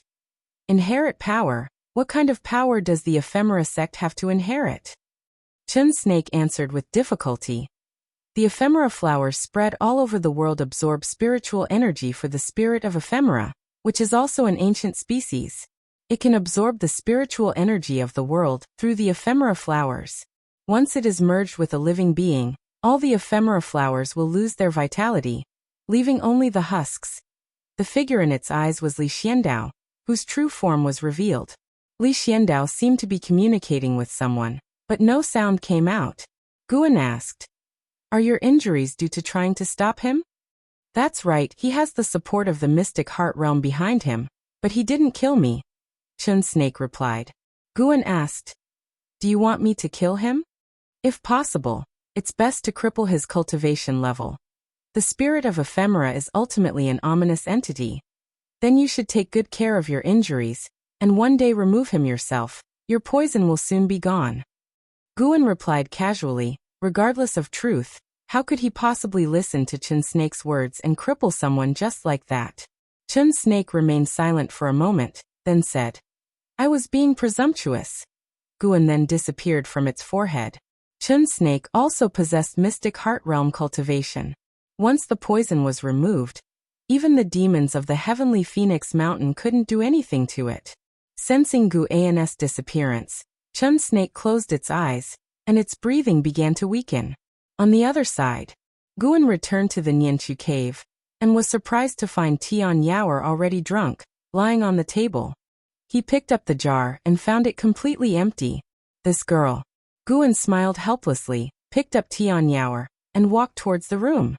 Master, help me, kill the demon mother, avenge my parents," Tian Yaoer mumbled as she clung to Guan's neck, her hot breath landing on his neck. Guan didn't tell her that the Heaven Phoenix demon mother was already dead. With a target of hatred, she would work even harder in her cultivation. The next day at noon, Guan came to Tianya Valley. Last night, he had used divine sense to capture that Li Xiandao had returned to Tianya Valley. From afar, Guan saw Li Zuando's figure. He was sitting at a stone table under a tree, holding a book in one hand. Li Xiandao, Void Crossing Realm 7th Layer 271/1599/6050. Void crossing realm 7th layer. His cultivation level had increased again. The most crucial thing was that his extreme lifespan had doubled. Guan remembered that his extreme lifespan was just over 3,000 years. Is the spirit of ephemera so powerful? Guan suddenly felt that Li Xiandao was truly remarkable. Those with higher extreme lifespans than him didn't cultivate as quickly as he did. Even in Hao's cultivation speed might not be as quick as his. The most critical factor was that no one knew Li Zuando's true cultivation level. He had cultivated a special miracle skill, and his apparent cultivation level was now at the core formation realm 1st layer. Disguising void crossing realm 7th layer as core formation realm 1st layer. How crafty! Guan thought as he walked towards Li Xiandao. Greetings, uncle. Guan came before Li Xiandao and saluted. Li Xiandao put down the investiture of the gods in his hand and smiled. Guan, you finally came. I have prepared a superior golden elixir for you. The original owner of this golden elixir was a first-rate genius. When your cultivation level reaches the 9th layer of the foundation establishment realm, they'll have a great cultivator help you achieve the core formation realm. Upon hearing this, Guan quickly thanked him. Li Xiandao motioned for him to sit down and continued talking. Recently, I have been studying the investiture of the gods again, and have gained many insights.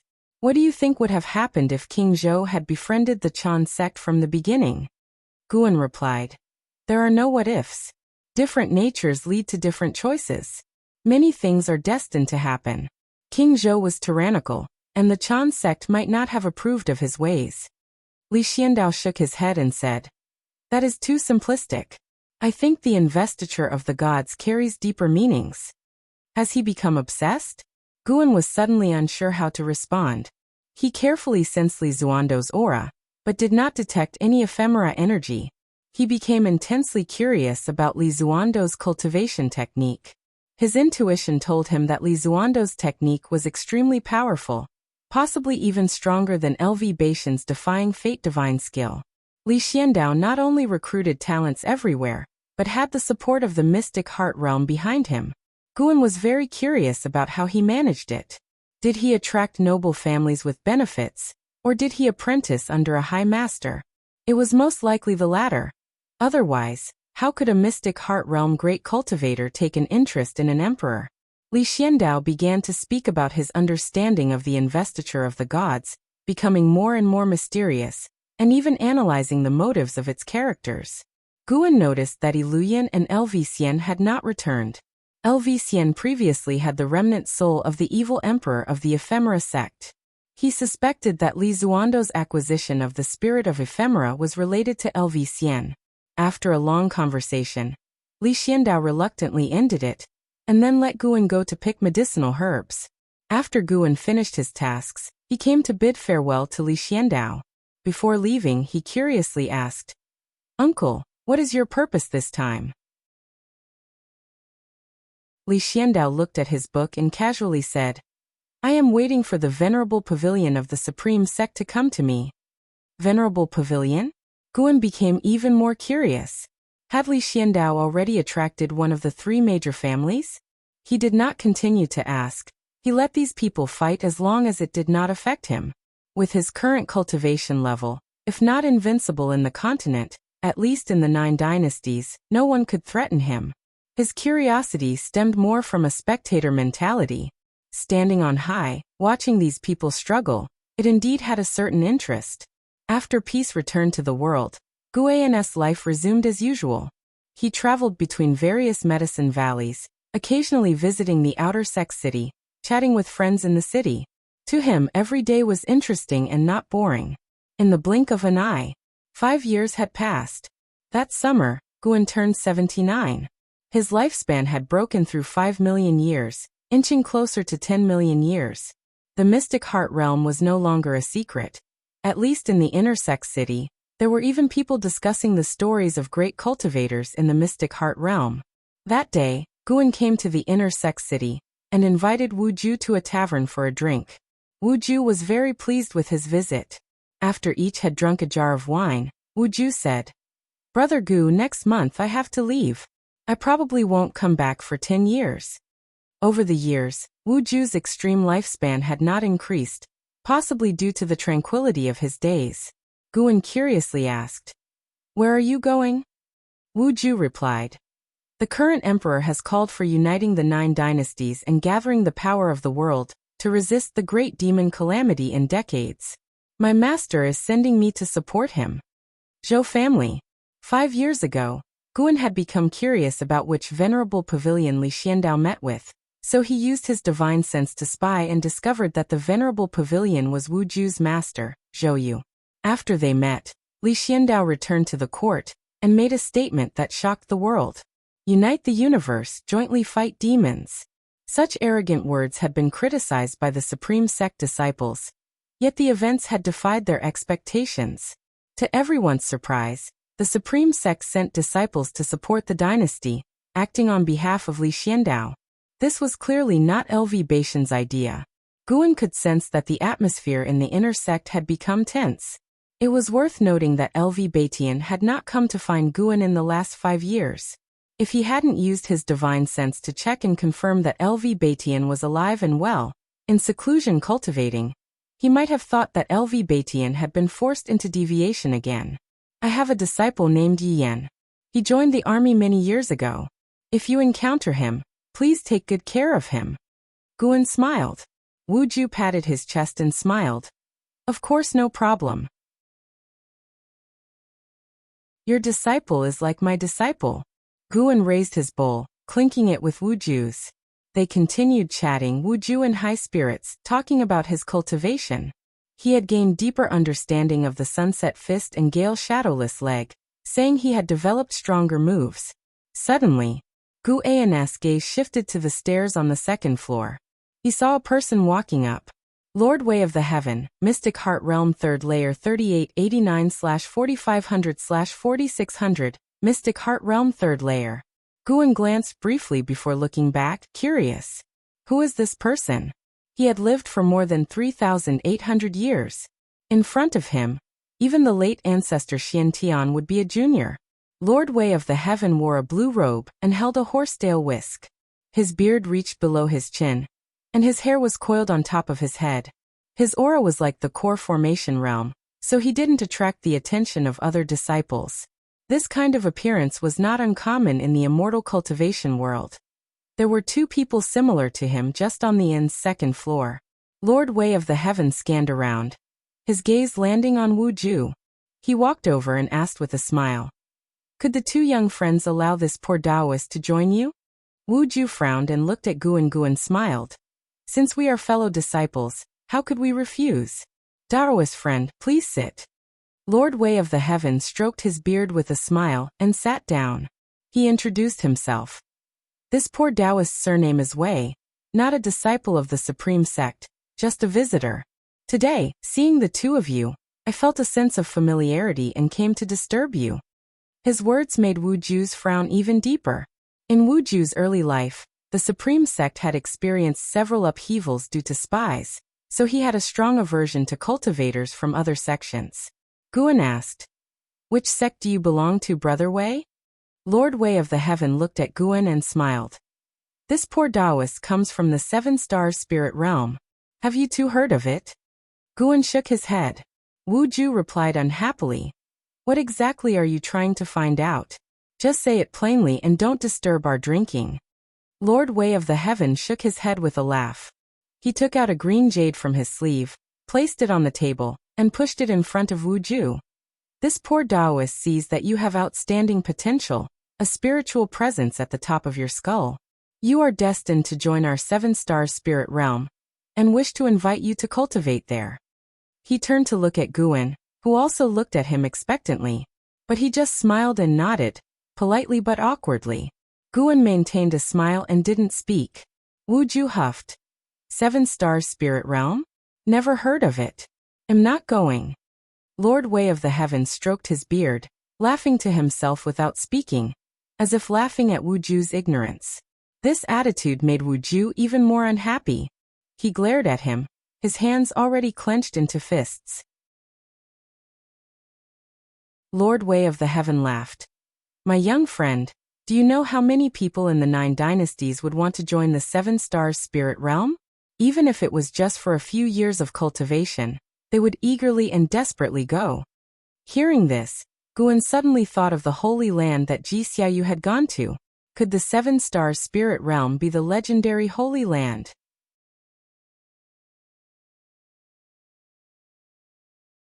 Chapter 150. Demon Galloping, Legend of the Demon Ancestor. The 7 stars spirit realm is so powerful. Why do you need to invite me? Just wait until I beg you in the future. Wu Ju replied stiffly. Upon hearing this, Lord Wei of the Heaven shook his head and smiled, showing no sign of anger. In the following time, Guan watched as Lord Wei of the Heaven boasted about how powerful the 7 stars spirit realm was. Unfortunately, no matter how eloquent he was, he couldn't convince Wu Ju. Wu Ju's attitude made Guan feel amused. If Wu Ju knew that Lord Wei of the Heaven was actually at the mystic heart realm, how would he react? Suddenly, a figure appeared behind Lord Wei of the Heaven. Guan looked up and saw Wu Ju's current master, Zhou Yu. Zhou Yu, Unification Realm 9th Layer 864/2000/3100. To become a member of the Venerable Pavilion, besides having a high cultivation level, his talent must also be top-notch, not a bit inferior to LV Baitian. Zhou Yu looked at Lord Wei of the Heaven and said, Senior Lord Wei, Wu Ju is my disciple. Can we talk somewhere else? Lord Wei of the Heaven turned his head to look at him and pondered. You are called Zhou Yu, right?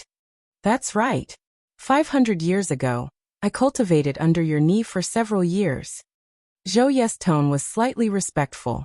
Wu Ju stood up and saluted his master. Lord Wei of the Heaven suddenly realized and laughed. I see. In that case, let's talk someplace else. All the disciples around who were drinking and making merry were watching them. Continuing to discuss here was indeed inappropriate. Without waiting for Wu Ju to greet Guan, Zhou Yu grabbed his shoulder and disappeared on the spot. Lord Wei of the Heaven, however, smiled and nodded at Guan, who then raised his hand to salute in return. After Lord Wei of the Heaven disappeared, a smile appeared on Guan's lips. He picked up the wine jug, poured the wine cups for himself and Wu Ju to the brim, then raised his cup towards Wu Ju's cup and whispered, Hope your future is bright and you soon become famous throughout the world. After saying that, he drank alone, finishing it in one gulp. After drinking, Guan got up and went downstairs, settled the bill, and left the inn. He did not go straight back to the Third Medicine Valley, but headed towards the Inner Sex Book Collection Hall. Since Guan borrowed the Chronicles of the World and the Continental Map from the Inner Sex Book Collection Hall, he had established a relationship with Elder Su Lu. Over the years, the two often exchanged about the Green Hero Travelogue, forming a friendship of an age gap. It is worth mentioning that Guan also made the acquaintance of Ancestor Kusong in the book collection hall. Ancestor Kusong hid his supreme elder identity and befriended Guan under the guise of an inner sect disciple, and Guan did not expose him. When he arrived at the 3rd floor of the book collection hall, Guan found Su Lu and took out the books he had previously borrowed, then smiled and said, Elder Su, do you have any more books by Daoist Xuanchuan? Daoist Xuanchuan was the author of the book Su Lu had lent to Guan. This book was not sold in the book collection hall. It was a book sent back by a friend of Su Lu who had gone overseas. It was said to be very popular. After reading it, Guan found that Daoist Zunshan's writing was indeed excellent. He even saw traces of Green Hero Travelogue in it. Later, he heard from Su Lu that Green Hero got inspiration to write Green Hero Travelogue after reading this book by Daoist Xuanchuan. Su Lu received the books Guan placed on the table and looked up at him, saying, Brat, you should read in your spare time from cultivation, don't get addicted to it. Guan smiled and said, I have average talent. No matter how hard I cultivate, it's useless. In this lifetime, I can probably only reach the core formation realm. I am the Valley Master of Medicine Valley. I can improve my cultivation level with elixirs. Why waste time on cultivation? I'd rather enjoy life and cherish the time being alive. Su Lu already knew his destiny, so upon hearing these words, he felt they made a lot of sense. Su Lu smiled and said, Indeed, there is still one book by Daoist Xuanchuan. It's with someone upstairs. Go find him. Guan immediately cupped his hands at him, then turned and walked towards the stairs. There were only 2 people on the 4th floor, one was Ancestor Kusong, and the other was a great void-crossing realm cultivator. These 2 did not disturb each other. All the way, Guan came to Ancestor Kusong's side. He was sitting on a chair by the window, holding a book in his hand. Supreme Immortal Venerable. This was a popular novel written by Pannin. Over the years, under the operation of the Supreme Sect, Supreme Immortal Venerable, and the investiture of the gods, had spread to the other 8 dynasties and were very popular. The most popular was still Supreme Immortal Venerable, while the investiture of the gods was highly recommended by the high levels of various sections. In the world of immortal cultivation, there was a classic saying, "Look at the investiture of the gods for high realms, and look at the Supreme Immortal Venerable for low realms." The fact that Ancestor Kusong liked Supreme Immortal Venerable surprised Guan Sr. Elder Su recommended me here. May I borrow the book by Taoist Xuanchuan? Guan asked softly. Ancestor Kusong listened and touched his left hand into his pocket, took out a book, and threw it to him. Guan caught the book, flipped through it briefly and immediately smiled. Ancestor Kusong suddenly asked, "Guan, have you read the Supreme Immortal Venerable before?" Pan-An's identity was still a secret in the Supreme Sect, known only to a few, and Ancestor Kusong did not pursue the author's identity. "Yes, it's all right," Guan commented. Although the Supreme Immortal Venerable was a book he originally wrote, he did not like to read it because there was no sense of novelty. Ancestor Kusong chuckled. "Then you don't understand the greatness of Supreme Immortal Venerable. In my opinion, this book is better than the investiture of the gods, because it can resonate with the majority, showing that the author understands the mundane world." Guan said, "But I still like the investiture of the gods better. It has more detail and more imagination." The 2 began to argue about which book was better. Guan did not intend to let him win. After all, ostensibly Guan did not know his true identity.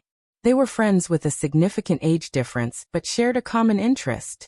If Guan always agreed with him, flattering him, it would rather be boring. After a long argument, Guan had the upper hand and left satisfied. Ancestor Kusong, who had been blowing his nose and glowering, watched Guan go downstairs. The anger on his face subsided, turning into a playful smile. At this moment, the great void-crossing realm cultivator walked over. This was a man dressed in a gray Taoist robe. He came to Ancestor Kusong and asked with a smile, "Ancestor, why are you arguing with the Foundation Establishment Realm cultivator?" He is in the Foundation Establishment Realm, but the fact that he can enter the inner sect shows he is not so simple, does it? Ancestor Kusong asked in return. The gray-robed man shook his head. Maybe he has some background, but cultivation levels don't lie. Ancestor Kusong smiled but did not reply, continuing to read the Supreme Immortal Venerable. The gray-robed man continued to ask, "The 9 dynasties sects plan to jointly explore the demon land to find the cause of the demon calamity. Will you go?" Ancestor Kusong replied, "Yes, these old bones of mine have no hope of advancing further. After enjoying some more leisurely days, I will head to the demon land." The gray-robed man, upon hearing this, said, "Ancestor, take me with you." "Nonsense, this trip is life-threatening. Even though I'm at the mystic heart realm, I can't protect you." "Is it that terrifying? Do you think the ephemera sect dares only to make trouble in the 9 dynasties lands for no reason? Could it be that there is also a Mahayana expert in the demon land?" Ancestor Kusong did not answer. He shifted his gaze to the window. Beneath the blue sky, disciples flew in and out. The scenery was beautiful. Deep night. Heavenly Phoenix Mountain, Nianchu Cave. Guan was teaching Tian Yao how to cultivate the limitless freedom step. Tian Yao was the only one to inherit the limitless freedom step. Together with the primordial earth immortal skill, in 1,000 years, her strength would certainly be very powerful. In the same realm, it might not be said that she would be invincible, but no one, neither human nor demon, could stop her. Tian Yao was very excited about Guan's teachings. This was the first time Guan had taught her a spell. The step technique of the limitless freedom step was very complex. and Tianyao practiced it with great effort. Guan was not in a hurry, since this step technique required years of cultivation to show its effects. If Tianyao could master it after just practicing it once, he would be devastated. 5 years passed. Guan pondered when to help Tianyao form a core. Tianyao used to be like a medicine pot. When they first met, she had already reached the 9th layer of the foundation establishment realm, only one step away from the core formation realm. She previously lacked a cultivation technique, but now, with the primordial earth immortal skill, breaking through was no longer a difficult matter. Guan, watching Tianyao's graceful figure, suddenly sensed something and released his divine sense. His divine sense ascended into the sky, overlooking the entire heavenly Phoenix Mountain. He saw a magnificent scene. Countless demons were rushing towards the north like a tidal wave, covering the land and mountains. In the night, demon fog rolled incessantly, unable to conceal the figures of the demons. With one sweep of his divine sense, Guan saw demons, monsters, and ghosts. Their march caused the land and mountains to tremble, and the commotion intensified. After a while, Nianchu Cave also began to tremble slightly, startling Tianyao into stopping. She nervously came to Guan's side, grabbing his arm with both hands, her eyes full of fear. She whispered, "It's happening again." Guan looked down at her and asked, "Why do you say that?" Tianyao answered, "When I was very young, the same thing happened. Many demons went north, even the demon mother went. It was said they were going to meet the demon ancestor." "The demon ancestor? Tell me about it." Guan became interested, pulling Tianyao to sit at the stone table. Tianyao took a deep breath and began to tell the legend of the demon ancestor she had heard. Legend has it that a long time ago, the first demon was born between heaven and earth. He was the demon ancestor. He was born above all beings, and in the long years of feeling lonely, he sprinkled his blood on the earth, allowing the beings of the world to be baptized and then transform into demons. Later, creatures called humans appeared on the earth. They were terrifyingly powerful and slaughtered demons on a large scale. At this point, Tianyao couldn't help but look at Guan nervously, for she already knew that Guan was not a demon, but a human. To demons who had never interacted with humans, humans were terrifying beings. If Guan hadn't saved her, she would have long attempted to escape. Guan wore a mask, and seeing no reaction from him, Tianyao mustered the courage to continue. That group of foreign cultivators of the human race was extremely powerful. They slaughtered demons, seizing demon cores and treasures, and ultimately enraged the demon ancestor. The demon ancestor personally took action and repelled the terrifying cultivators of the human race. However, the true calamity had just begun. Many years later, cultivators of the human race attacked again, and this time, their numbers were even greater. To protect the demon clan, the demon ancestor eventually fell, perishing completely. After that, humans took root on the earth, and the demon clan faced a period of oppression. During these long years of oppression, the demon clan always sought to revive the demon ancestor and exterminate the human race. Until now, the demon ancestor was about to be resurrected, and every few decades, all the demons in the world would go to worship the demon ancestor, offering their demon blood.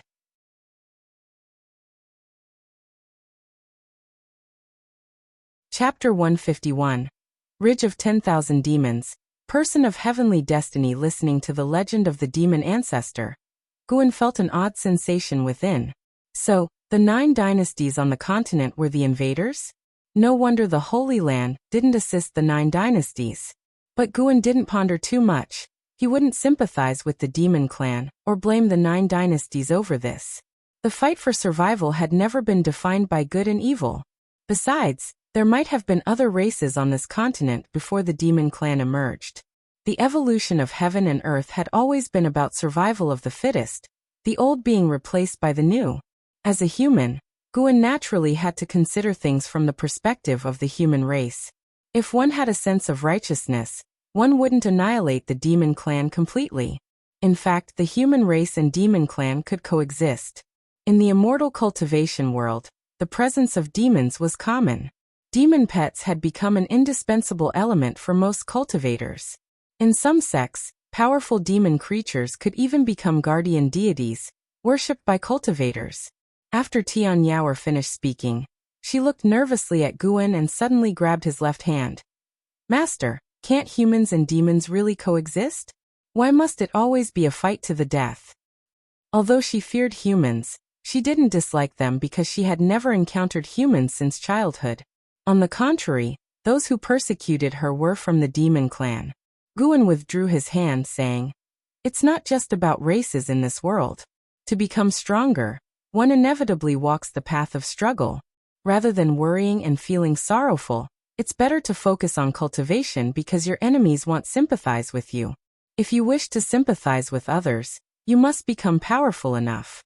Because of the memories from his past life, aside from the friends he had genuinely bonded with, Guan viewed the world with a sense of detachment. When the chaos erupted in the Supreme Sect's outer sect, he had etched the word righteousness into his mind, but he didn't feel extreme hatred toward those actions. When the ephemera sect ravaged the world, he didn't harbor extreme hatred either. He could immerse himself in the mundane world, yet deep within he harbored a kind of solitude. This solitude allowed him to see through everything clearly and kept him from being swayed by his surroundings. After listening to his words, Tian Yaoer nodded earnestly and said, "If the demon ancestor is resurrected and humans are driven away, Master, wherever you go, you must take me with you." Guan smiled and asked, "Is the demon ancestor really that powerful? Will humans surely be driven away? I once heard the demon mother say that once the demon ancestor is resurrected, this continent will completely become a land of demons and devils." The human cultivators of today simply can't contend with the demon ancestor, Tian Yaoer said with her head tilted. So powerful? Guan grew even more intrigued by the demon ancestor. If nothing went wrong, when the calamity of demons and devils erupted, he would have to deal with the demon ancestor. Moreover, Guan was half skeptical of Tian Yaoer's words. He felt there were more secrets hidden on this continent, not fully explained by this legend. If the continent truly belonged entirely to the demon clan, then where did the devils and ghosts come from? Devils were not just another term for demons. They existed as a separate force. If humans practiced demonic power, they became demon cultivators. If the demon clan practiced demonic power, they became demon devils. Why did demonic power appear? Moreover, Guan sensed that the demon land had an extremely heavy aura of resentment, far surpassing that of the 9 dynasties' lands. In the demon land, human cultivators were rarely seen. It couldn't be said that all of this resentment was caused by human cultivators, right? Then, Guan asked Tian Yaoer to continue cultivating the limitless freedom step, while he used his divine sense to track the roaming demons and devils. Under the night sky, various demons galloped through the mountains and wilderness, and numerous demon birds flew over the hilltops. On closer look, amidst the demons were also shadows of devils and ghosts. The difference between devil shadows and ghost shadows was that these devil shadows emanated demonic chi, like masses of black mist flying by. Guan's divine sense tracked them over a distance of millions of miles, witnessing an ever-increasing number of demons and devils. Along the way, the number of demons and devils reached a level that even made a Nirvana realm cultivator like him shiver. If the calamity of demons and devils truly erupted and he didn't intervene, the 9 dynasties' territories would likely be swiftly overrun. Approaching the depths of the demon land, Guan also sensed the aura of mystic heart realm demon devils. These demon devils were not stirred by the tide of demons and still remained in their respective caves. Eventually, Guan's divine sense halted within a cluster of volcanoes. Here, lava spread everywhere, the night sky covered in hot, thick smoke, and some volcanoes continuously erupted, spectacular and terrifying. According to the map provided by Su Lu, this should be the Ridge of 10,000 Demons, deep within the continent. The Ridge of 10,000 Demons had over 10,000 volcanoes, housing countless demon kings, with an uncountable number of demon devils. The author of Chronicles of the World passed through here, but dared not delve deeper because the overwhelming demon energy filled him with dread. He learned about the Ridge of 10,000 Demons by capturing and interrogating a demon creature.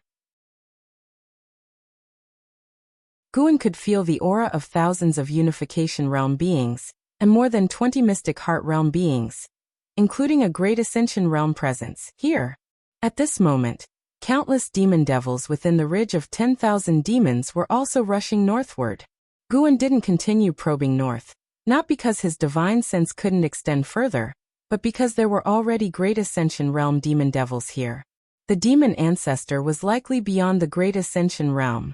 Reflecting on the legend mentioned by Tian Yaoer, it seemed highly probable. The blood of a Great Ascension being wasn't that extraordinary, but a Nirvana Realm being was different. Their essence of life had already transformed, just like Guan's blood was no longer mundane. Guan didn't want to alert the enemy. After all, the calamity of demons wasn't happening tomorrow. He still had time to extend his lifespan. Once his lifespan reached 10 million years, his strength would experience a significant leap. Maintain composure. The advantage was on his side. Guan retracted his divine sense and continued guiding Tian Yaoer in her cultivation. Spring passed, autumn came, and 3 more years went by. One afternoon, the 82-year-old Guan transformed into a small figure clad in white and arrived at the North Sea Mountain to visit Sage Xian Miao. Sage Xian Miao had been left to his own devices. Guan only visited every few months, and Sage Xian Miao had gotten used to it. He spent his days cultivating in the mountain god temple, living quite comfortably. Upon his arrival, Guan noticed there was someone else outside the temple, and it was someone familiar. And Hao stood side by side with Sage Xian Miao on the edge of a hillside, together overlooking the vast North Sea. It seemed the two shared a good relationship, forged from their unrecognized encounters during the Golden List tournament.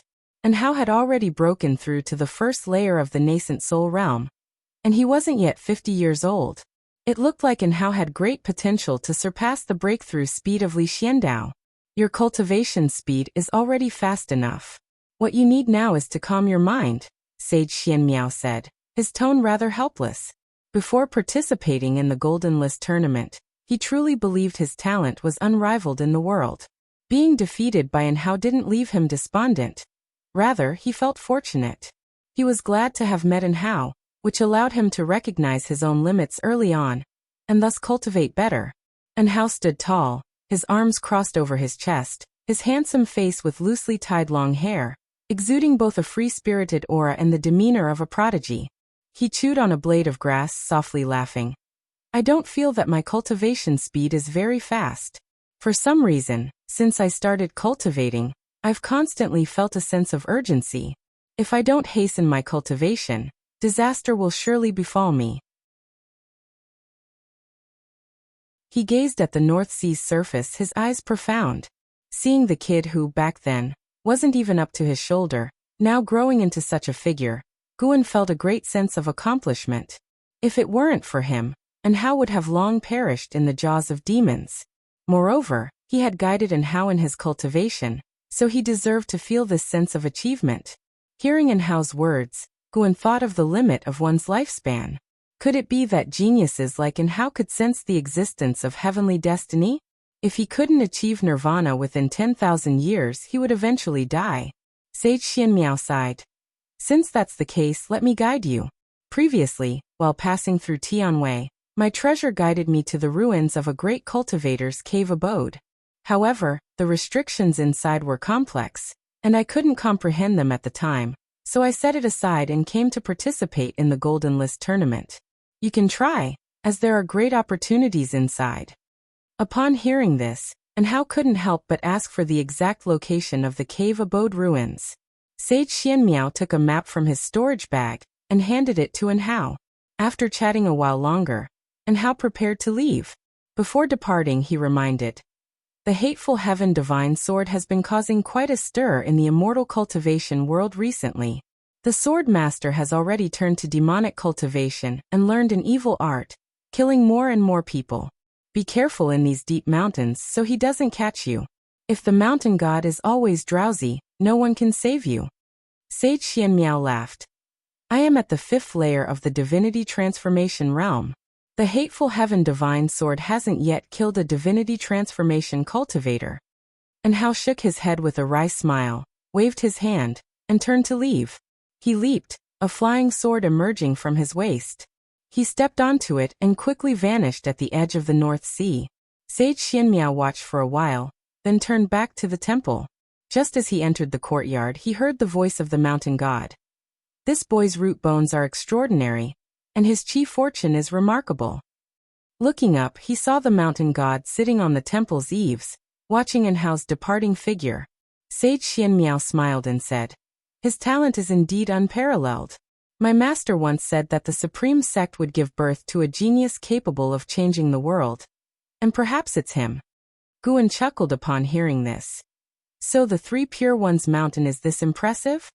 Sage Xianmiao replied. Three Pure Ones mountain certainly can't compare to you. Though the Taoist tradition has existed for over 10,000 years, our masters have mastered some prediction techniques. Actually, our Three Pure Ones mountain also hails from overseas. Our ancestors couldn't return, so they settled on this continent. He began introducing Three Pure Ones mountain, and Guan listened attentively. Just the divine reaching mystic gate alone was enough to make him regard Three Pure Ones mountain highly. By the way, our Li family also has a person of heavenly destiny, brimming with chi fortune. This person should also be a disciple of the supreme sect, though he has not yet showcased his talent. When he encounters a great opportunity, he might soar to the heavens and rival Enhao. I'm looking forward to that day, Sage Xianmiao said, gazing up at Guan with an expectant expression. Guan curiously asked, "Do you have a clear calculation on the person of heavenly destiny?" "It's hard to pin down in calculation, but it should be him. Other Li family disciples' talents aren't outstanding enough." Sage Xianmiao shook his head. Guan knew who he was talking about. The most talented disciple of the Li family in the supreme sect could only be Li Ya. But in truth, Li Zuando's talent was even more terrifying. Perhaps Li Xiandao was the true person of heavenly destiny in the Li family. From the current trend, Li Xiandao indeed had the talent to rival Enhao.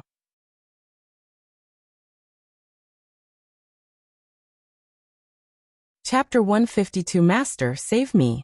After chatting with Sage Xianmiao for a while, Guan asked him to take him to the medicine garden for a look.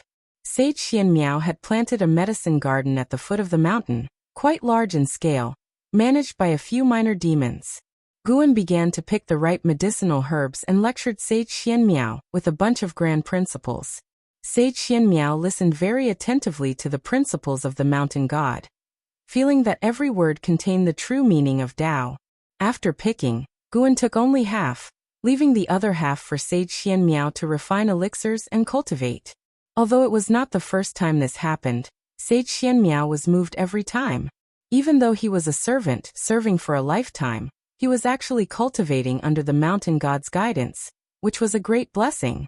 Sage Xianmiao felt that the mountain god had an important mission to entrust to him, because the mountain god said, "When heaven is about to bestow a great responsibility on a man, it first exercises his mind, toils his bones, starves his body, empties him of possession, and disturbs his deeds."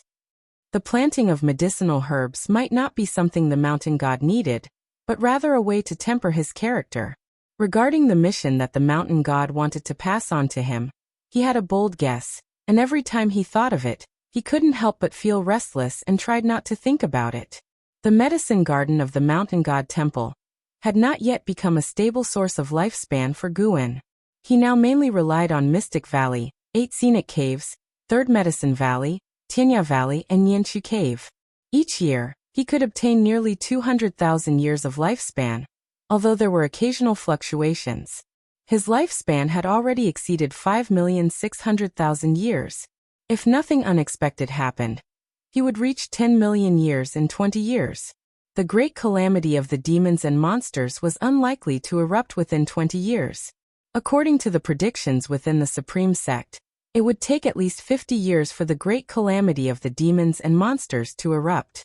After returning to Mystic Valley, Guan continued to act as an ordinary disciple. It was worth mentioning that Guzong had already promoted Guan to an inner sect disciple, but Guan still preferred to wander around the outer city. He had many friends in the outer sect. He was a nostalgic person. Just like that, another year passed. Summer arrived. Guan was practicing calligraphy in a pavilion in Mystic Valley. While practicing, he was also contemplating the profound formations in the Ziwei Array Chronicles. Lu Jiujia suddenly came to visit Guan. Hearing the knock on the door, Guan let him in. He closed the door, walked to the desk and said, "Senior brother, I have news about Wuxin." Wuxin was Gu An's junior disciple, a spy from the Thousand Autumn Pavilion. Although Wuxin had left, he had left behind the Taoist expansion skill. Guan did not look up, continuing to stare at the paper saying, "Let's hear it." Lu Jiujia immediately said, "Due to the chaos in the Ephemera sect, the Thousand Autumn Pavilion has disbanded. I originally thought he had perished, but recently I heard that a young monk has appeared under the Emperor's command, calling himself Wuxin. This monk acts ruthlessly. He once slaughtered 9,000 soldiers of the Hanlu dynasty by himself, and refined their heads into magic artifacts. This matter has caused a huge sensation in the immortal cultivation world. The Emperor, in his quest to unify the world, employs people without regard for morality. Now he has quite a few demon cultivators and ghost cultivators under his command." After hearing this, Guan sighed at Wuxin's transformation. As for Wuxin's actions, he could not comment. It was worth noting that the immortal cultivation world in the 9 dynasties had tacitly approved of Li Zuando's actions, allowing the dynasties to go to war. But there was one rule. No matter how they fought, the sects were not to be involved. At least, the grudges of the dynasties could not escalate to the sections. Of course, although the rule was like this, the supreme sect would secretly support Li Xiandao, and the immortal cultivation sects of the Hanlu dynasty would also send aid. Cultivators from the 9 dynasties all hoped that the dynasty which unified the world would be their own dynasty. Lu Jiujiao exclaimed, "Wuxin's current strength is probably comparable to the core formation realm. Given his talent, he couldn't be this powerful. He must have practiced some kind of demon skill. Senior brother, you must be careful if you encounter him in the future." He had once strayed onto the demon path and deeply understood the feeling of falling into the demon path, where one would stop at nothing to become stronger. In that state, only oneself was important in their heart. Guan nodded, saying, "Don't worry, I normally won't leave the Supreme Sect's territory. He certainly won't dare to come." The Supreme Sect was flourishing. The influence of the Golden List Conference and the works of Pan brought in more and more disciples to the Supreme Sect. Many powerful loose cultivators also joined the Supreme Sect. Each passing year saw a significant increase in the Supreme Sect's strength on paper. The most noticeable point was that Guan rarely saw demon cultivators infiltrate the Supreme Sect anymore. After speaking about this matter, Lu Jiujia no longer disturbed Guan. Guan continued practicing calligraphy, thinking that he could showcase his penmanship in the next book. Such beautiful calligraphy should not be hidden for personal admiration. Perhaps I am not a genius in immortal cultivation, but I am definitely a genius in calligraphy. Guan praised himself in his heart, feeling increasingly joyful. At that moment, he suddenly felt someone calling him. He thought it was Sage Xian Miao, but sweeping his divine sense, he realized Sage Xian Miao was meditating. He carefully sensed it, and discovered that the call was not from the mountain god. It was "Master, save me." Under the blue sky and white clouds, hundreds of cultivators floated among the mountains, facing a mountain wall and continuously casting spells. No matter how their spiritual power attacked, they could not shake the mountain wall. Each time it was attacked, the mountain wall would reveal a layer of blue light, blocking all attacks. An elder flew to the side of a purple-robed man who had not taken action, saying in a deep voice, "Your Highness, the restriction here is too strong. Even I, a void-crossing realm cultivator, cannot break it." The purple-robed man was a prince of the Tianwei dynasty, named Xizong, with cultivation in the first layer of the divinity transformation realm. Xizong's expression was indifferent as he spoke. "Continue attacking. Even if we cannot break it, we must frighten that kid. My master will arrive soon. Also, have a group spread out to prevent that kid from escaping. He is the Golden List champion of the Supreme Sect. If he escapes this time, it will be difficult to capture him again. Once he grows stronger, he will be a great trouble for Tianwei." Yes. The elder accepted the order and left immediately. Meanwhile, inside the mountain wall, through a winding tunnel, in a spacious cave chamber, Enhao was meditating to heal his injuries. Beside him stood a young woman in yellow clothing, richly dressed, with a beautiful face. Hey, my second brother's master is at the Mystic Heart Realm. He is the supreme elder of Candle Sky Peak, the #1 sect of Tianwei. He will get what he wants. I advise you to open the mountain gate, let him in and apologize. I can plead for mercy on your behalf to my second brother. The young woman in yellow clothing spoke. She was named Si Yener, a princess of Tianwei. At this moment, she was standing still, speaking only with her mouth, her body stiff. A talisman paper was stuck to her shoulder. Enhao kept his eyes closed, ignoring her. His face was pale. He realized that the situation was critical. He had almost no hope of escaping alive. While healing, he thought of his master. His biggest wish was to see his master. Even knowing that his master was Sword Venerable Fu Dao, he still did not know his master's true identity. No one in the Supreme Sect knew who Sword Venerable Fu Dao really was, not even his second master LV Baitian. Because of this, Enhao worked even harder in cultivation. His true master was stronger than the entire Supreme Sect. If he did not cultivate diligently, how could he satisfy his master? Enhao felt both unwillingness and a bit of shame. He hoped that in this critical moment, his master would come to save him. Although Si Zong had the cultivation of the divinity transformation realm, he could not really harm him. The troublesome thing was that Si Zong could call for help, and he brought a group of high-level cultivators. This made Enhao feel very frustrated. He also had backing. If his master were here, he believed that no matter how many people Si Zong called, it would be useless. With Si Yener's incessant nagging, his mind was in disarray. Unable to help it, he opened his eyes, glared at Si Yener and cursed.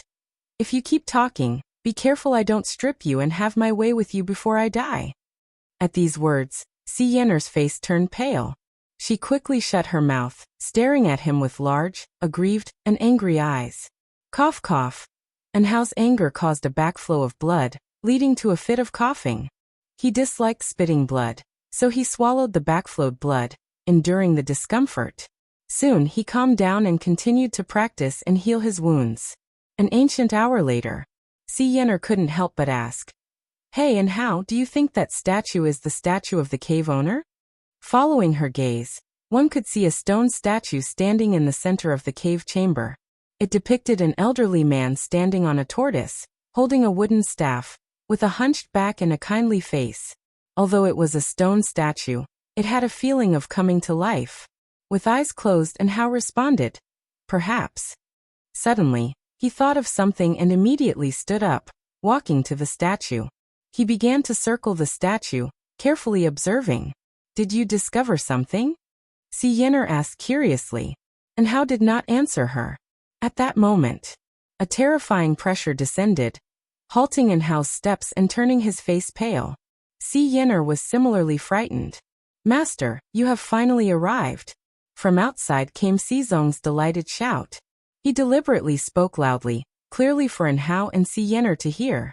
"I didn't expect this place to hide the grotto heaven remains of an ancient great cultivator. All of you move aside." A cold voice rang out, and Enhao's expression turned grim upon hearing it.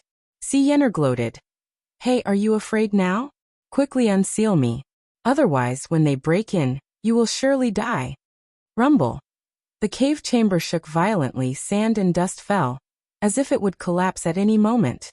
A terrifying divine sense had already penetrated inside, making Enhao's heart jump and his forehead sweat.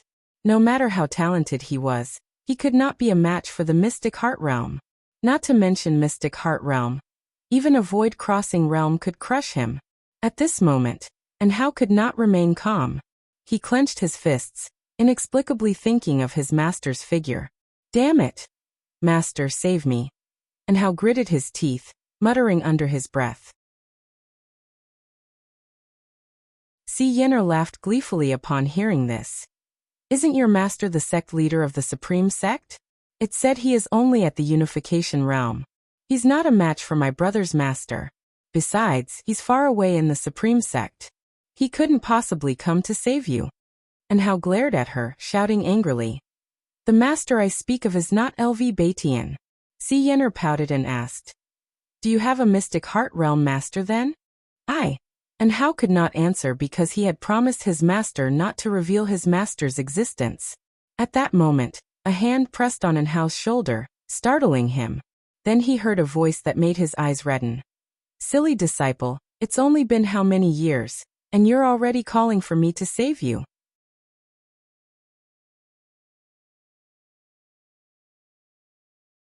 Chapter 153. Get Lost. The hand pressed against Hao's shoulder belonged to Guan.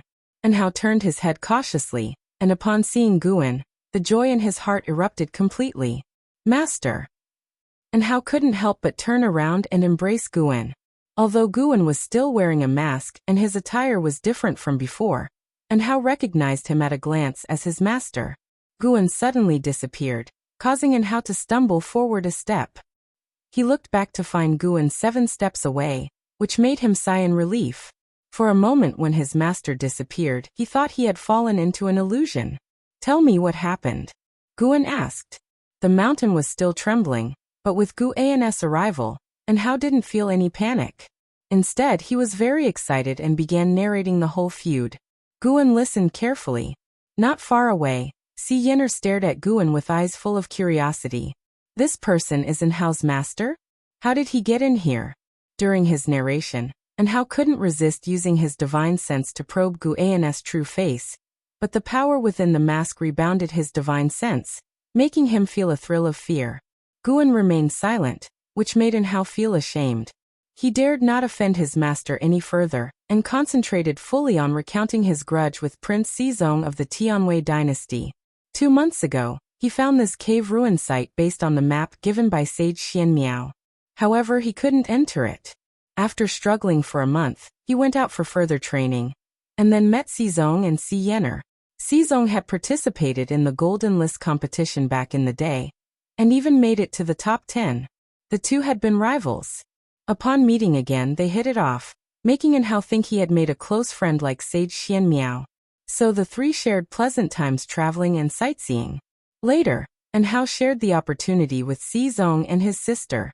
Unexpectedly, Xizong had always held a grudge for losing to Hao. Learning that Hao came for the opportunity, he planned to capture Hao. After a fierce battle, both were seriously injured, and Hao abducted Si Yenner. Hao brought Si Yenner back here. During their argument, they accidentally triggered a mechanism, revealing the cave entrance in the mountain wall. Just as they were about to enter, they didn't expect Xizong to catch up so quickly, with even a void-crossing realm cultivator accompanying him. Hao was severely injured by an ambush while bringing Si Yenner into the cave. Fortunately, the cave entrance closed in time, saving him from further danger. After Hao finished speaking, he was very angry and cursed. That dog Xizong. I trusted him so much.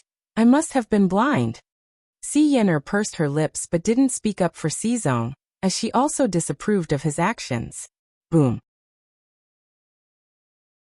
An explosion echoed from the cave passage, followed by a gust of wind that ruffled the robes of the three. Guan then looked at the statue in the center of the cave chamber, deep in thought. Footsteps sounded, and Hao didn't panic. He moved next to Si Yenner, preparing to use her as a hostage. Let her go.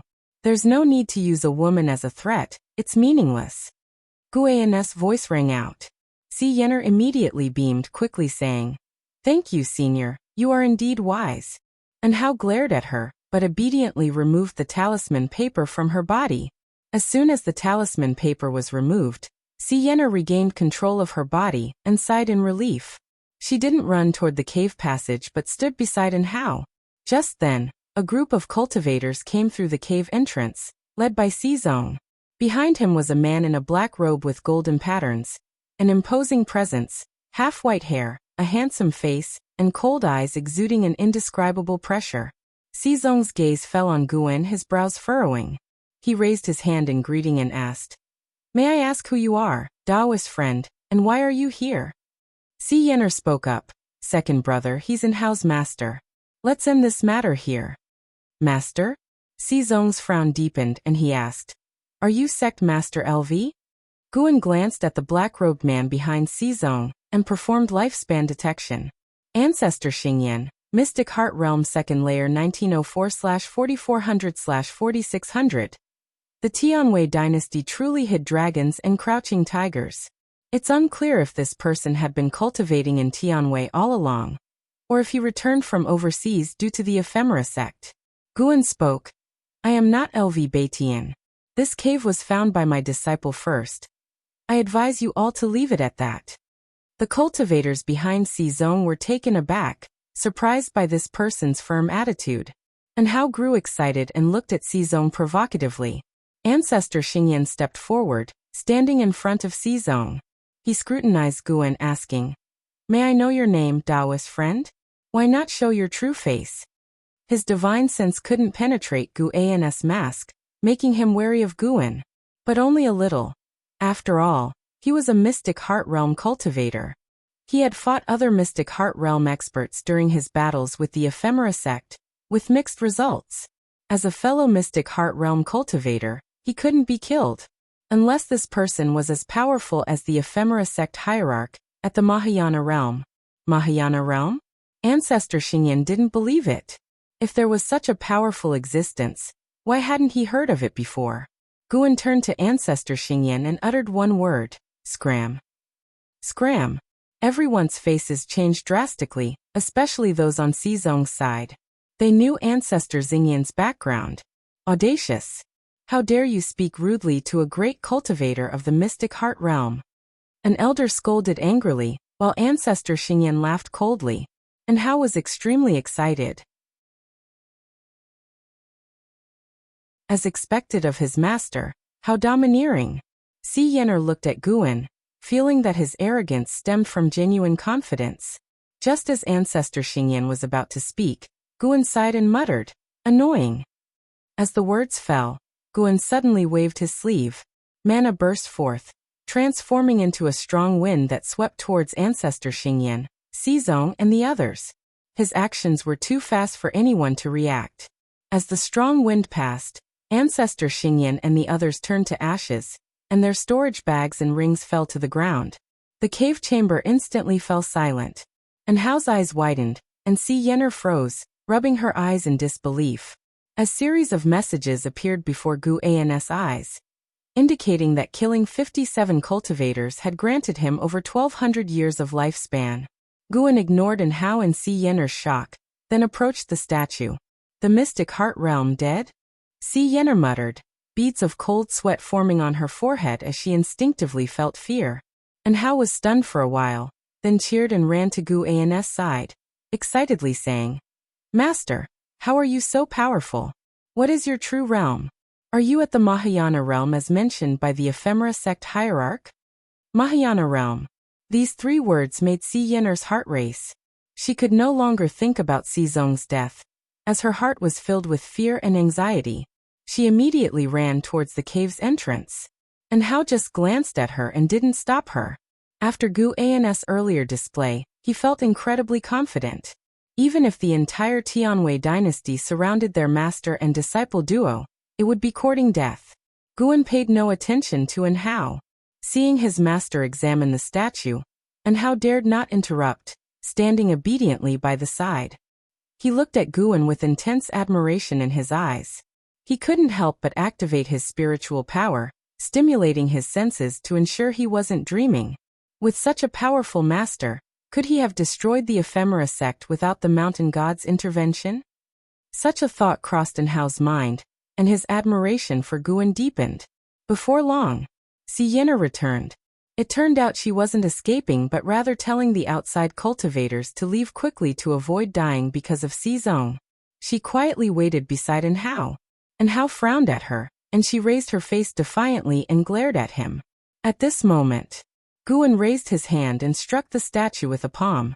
Under his mana control, the statue began rotating. As the turtle statue moved, water started flowing from its base. After the statue rotated halfway, the turtle's mouth opened, and a beam of white light shot out, hitting the mountain wall. Under the watchful eyes of Hao and Yener, The mountain wall revealed complex and dense ancient characters, each character writhing as if it wanted to escape the wall, making the two of them widen their eyes in astonishment. The strong light shone on their faces, and it seemed like a sun was forming in their eyes, growing larger. Upon closer inspection, a mass of strong light appeared on the mountain wall where the strange words were, expanding as if a gate to an exotic world was opening. The statue suddenly raised the stone staff in its hand and lightly tapped it. The strong light ahead sharply increased, enveloping the entire cave chamber, and a rich spiritual energy rushed towards Guan and the two. Guan immediately walked towards the mountain wall, with An Hao following closely. Si Yenner gritted her teeth and followed.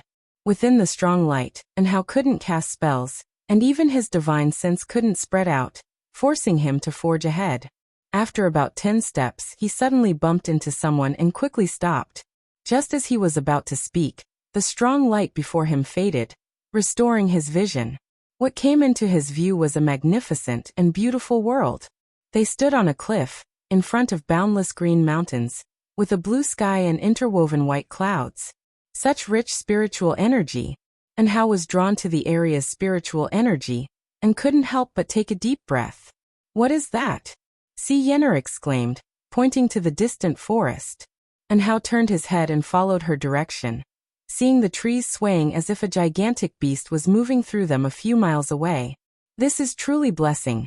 A loud and ancient voice echoed through the skies. "Mahayana realm." An Hao and Si Yenner's hearts raced. Guan remained calm, sensing the presence of 4 spirit beasts comparable to the unification realm, as well as a Mahayana realm remnant soul in this minor heaven and earth. The remnant soul was located within a stone statue hundreds of miles away, very weak. Guan spoke. "Go and give it a try, see if you have such blessing." Upon hearing this, An Hao immediately leaped into the forest, followed by Si Yenner. After paying her respects to Guan, "Wait for me," Si Yenner shouted, quickly disappearing into the forest. Guan's figure vanished, crossing a distance of hundreds of miles, reaching halfway up a mountain where a stone statue identical to the one in the cave chamber stood.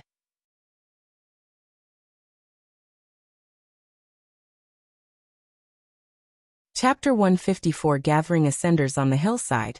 A gentle breeze blew, rustling Guan's robe as he stared at the stone statue in front of him.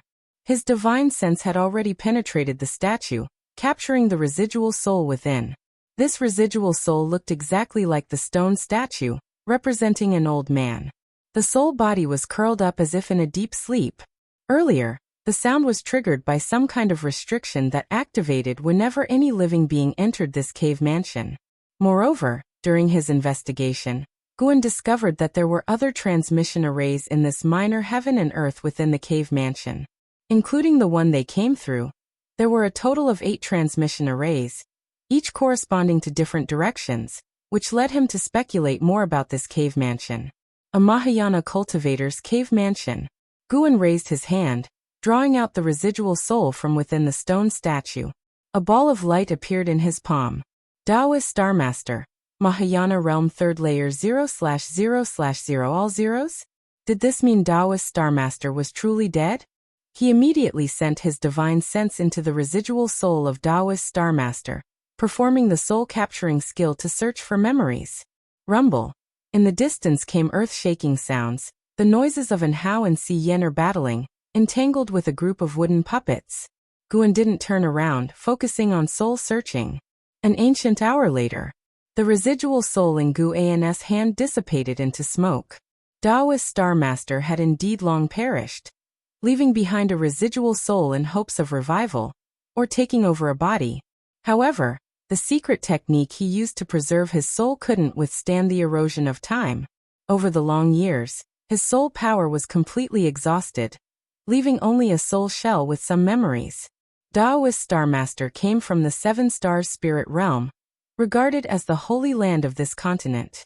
In Taoist Starmaster's memories, Guan learned a terrifying truth.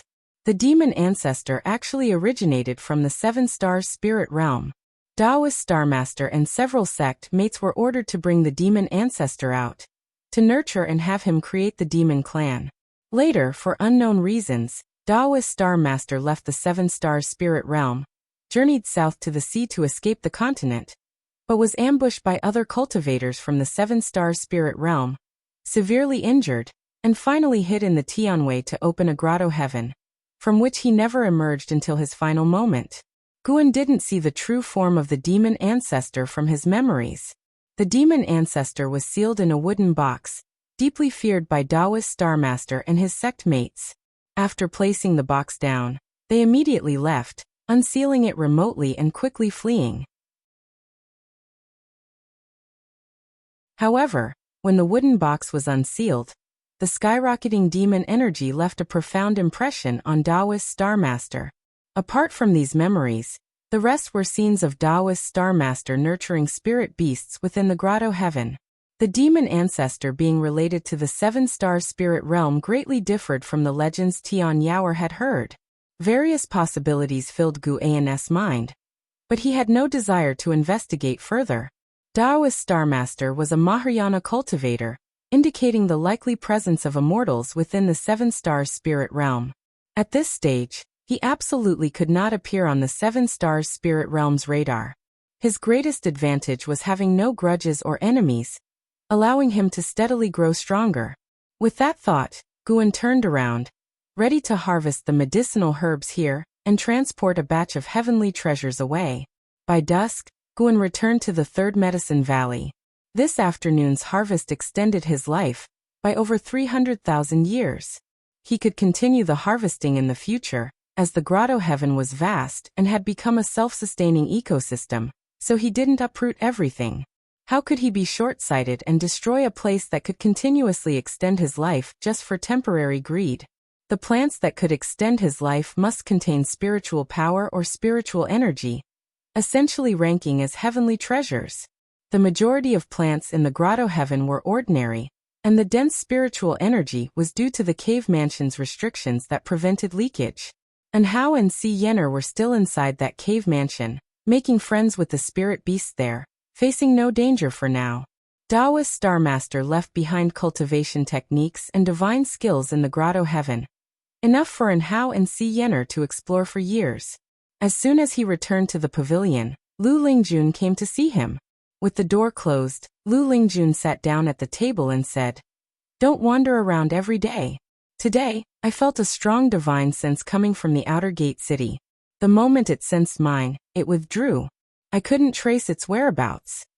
"Are you saying there's a potential danger within the Supreme Sect?" Guan asked with a frown. Lu Lingjun nodded. "It should be a demon. A demon's divine sense is different from a cultivator's, and I've dealt with demons enough to see through this point." Being able to evade Lu Lingjun's probing indicated their target was also at the Mystic Heart Realm. A Mystic Heart Realm demon? Guan planned to investigate the Supreme Sect at night, at least to ensure it posed no threat to his Medicine Valley. With you here, whether the intruder is a demon or not, they surely wouldn't dare touch my Medicine Valley. In the future, the Third Medicine Valley will count on your protection. Don't worry, I will personally cultivate your medicinal herbs. Guan smiled, revealing admiration, which Lu Lingjun enjoyed. Lu Lingjun snorted. Rest assured, unless the mountain god descends, no one can damage the Third Medicine Valley. After reaching the Mystic Heart Realm, she regained the arrogance she once had while overlooking the lower realm. She felt her path of immortal cultivation had just begun. After chatting for a while, Lu Lingjun finally revealed her true purpose. She used the reminder of the great demon in the sect as a pretext. Her real intention was to have Guan write a book with her as the protagonist, similar to the book about the Supreme Immortal Venerable. You are a Mystic Heart Realm cultivator. If you desire, you could easily gain fame. Why would you need me to write? Guan hesitated. He didn't expect Lu Lingjun to have this hobby. Raising her eyebrows, Lu Lingjun said, "Name your price." "You're at it again. What kind of talk is that? When I returned from the Taichen dynasty earlier, I sensed an 8th-rank spirit tree hidden within a certain sect. If you help me write the book, I'll steal that tree afterward. If you dare to steal, I don't dare to take it. I can use a secret technique to seal the tree. Once the turmoil subsides, you can find a place to plant it. I don't have a place to plant it. Don't pretend. You must be hiding something. Why else would you go out so often? Ahem, don't slander me. Writing the book is negotiable, but don't defame me, understand? Feeling amused by Gu An's words, Lu Lingjun laughed. Yes, I won't slander you. How could you have any secrets? You are selfless and dedicated to the supreme sect. That's more like it. Now tell me your story so I can seek inspiration. Guan nodded in satisfaction. Recently, with some free time, writing a book wasn't a bad idea, showcasing his calligraphy skills to the world. Lu Lingjun fell into her memories and began telling her story. One whole night passed as she spoke. At dawn, Lu Lingjun finally left Gu An's pavilion. Early morning training. Tang Yu saw this and widened his eyes, quickly averting his gaze, pretending he hadn't seen anything. The news that Lu Lingjun was an elder in the sect had already spread through the valley. Disciples kept their distance from her out of respect. Master is truly impressive. Even the sect elder couldn't escape his charm.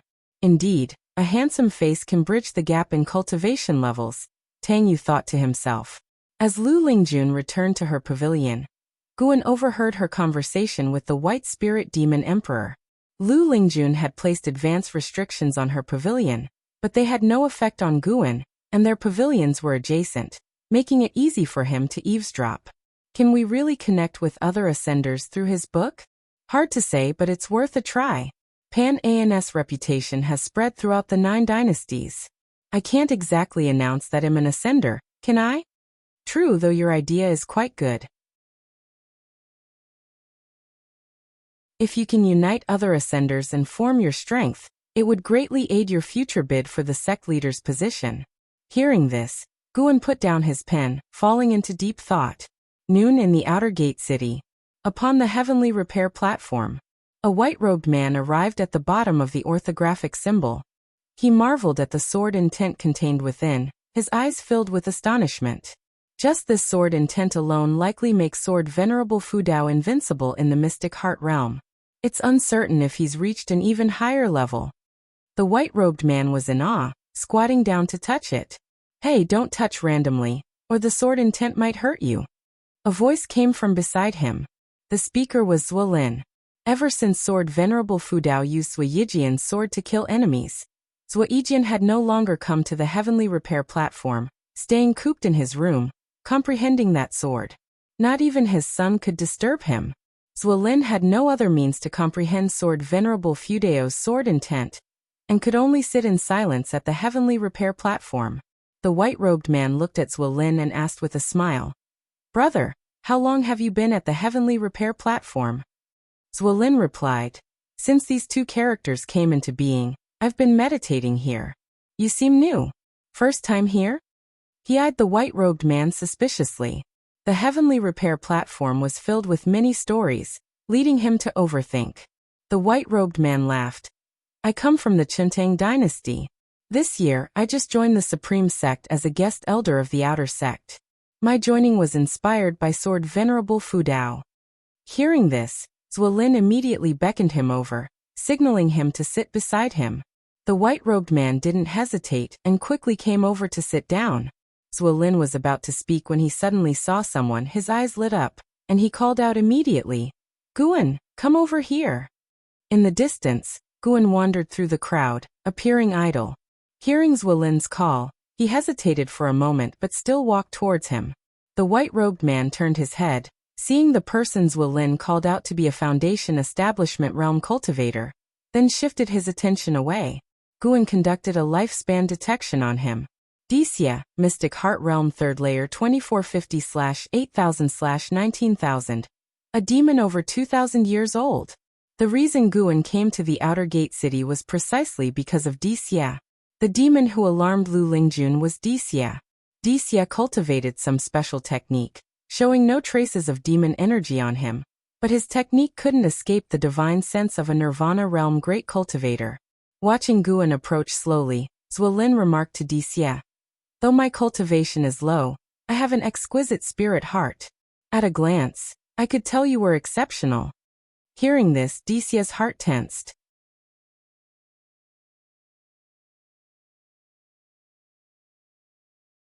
Chapter 155 Shattering Void. Engagement. Zuolin's words made Dixie's expression suddenly unnatural, but what Zuolin said next left him not knowing whether to laugh or cry. You must be a genius. I've never misjudged anyone's talent or fortune. Zuolin looked smug, lifting his chin and gesturing for Dixie to look at Guan, saying, Don't be fooled by this kid's mere foundation establishment realm cultivation level. He's not simple either. In fact, my judgment has proved correct. He's now a golden list genius. Guan walked over, resignedly saying, What sort of genius am I? Making it onto the golden list was just good luck. Zuolin pulled Guan to sit down, and then had Dixie and Guan introduce themselves to each other. Dixie was very composed and treated Guan quite well, showing none of the airs of a guest elder. Zuolin was very interested in Dixie, and upon hearing that Dixie wanted to learn about Sword Venerable Fudao, he didn't hide anything and began telling stories of Sword Venerable Fudao's exploits. Dixie listened attentively.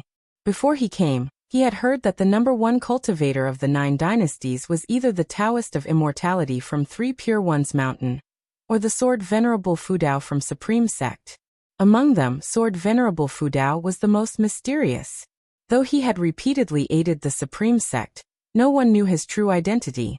Guan found it amusing to listen to Zuolin boast about his other identity.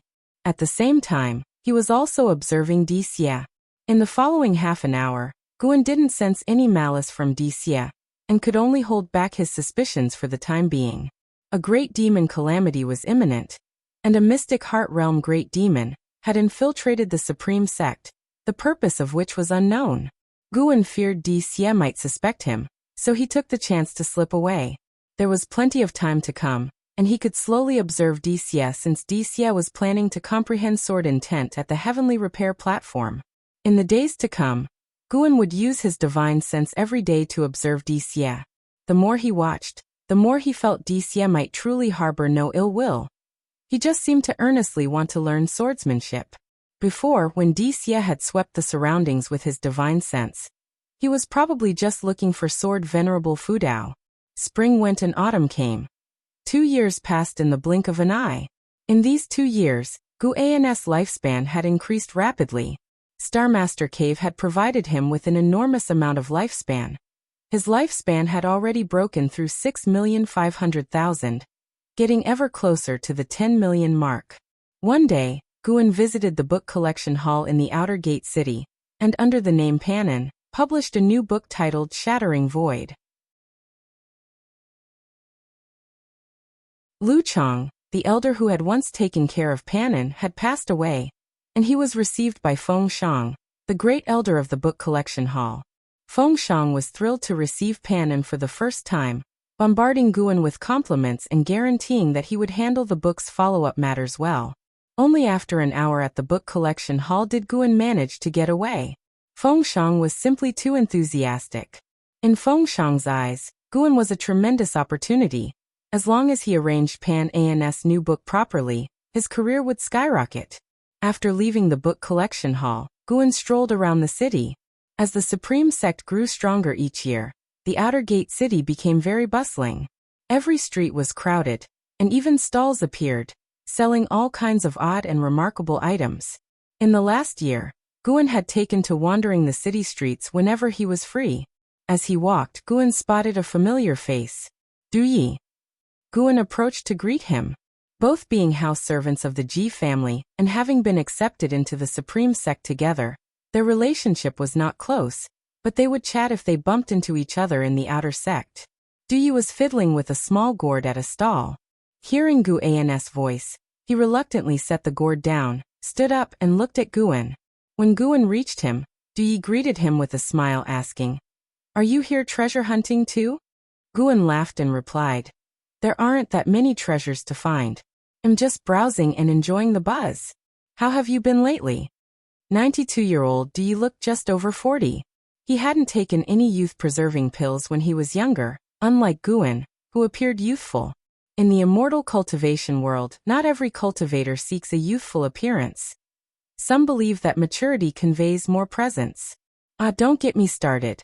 I attempted the foundation establishment recently and failed, wasting a foundation establishment pill in the process. Yi said gloomily. He was genuinely a low-level cultivator in the immortal cultivation world, of mediocre talent, who had to do odd jobs for young masters from significant families for cultivation resources. Guan consoled him, then took out a medicine bottle with 2 foundation establishment pills inside. This, holding the medicine bottle, Yi hesitated. He didn't want to accept Guan's charity, but he couldn't bear to refuse. For a low-level cultivator like him, reaching the foundation establishment was a lifelong dream. Guan smiled and said, "Don't mention it. After all, we grew up together. I hope you live a few more decades. When we're old, we can reminisce about our youth." Hearing this, Yi felt a warm sensation and remembered that he had once told Guan to seek his help if he ever encountered any troubles. If there was any way he could help, he wouldn't hesitate. Half a lifetime later, Guan had never sought his help. Instead, Yi began to owe Guan favors. Yi lightly patted Guan's shoulder, no longer refusing. He put the medicine bottle into his storage bag. "By the way, I heard something recently. Our third miss has been betrothed," Yi suddenly said in a low voice.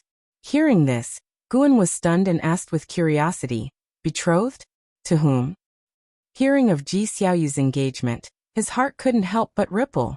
Perhaps it was because Ji Xiaoyu had once saved him as a child.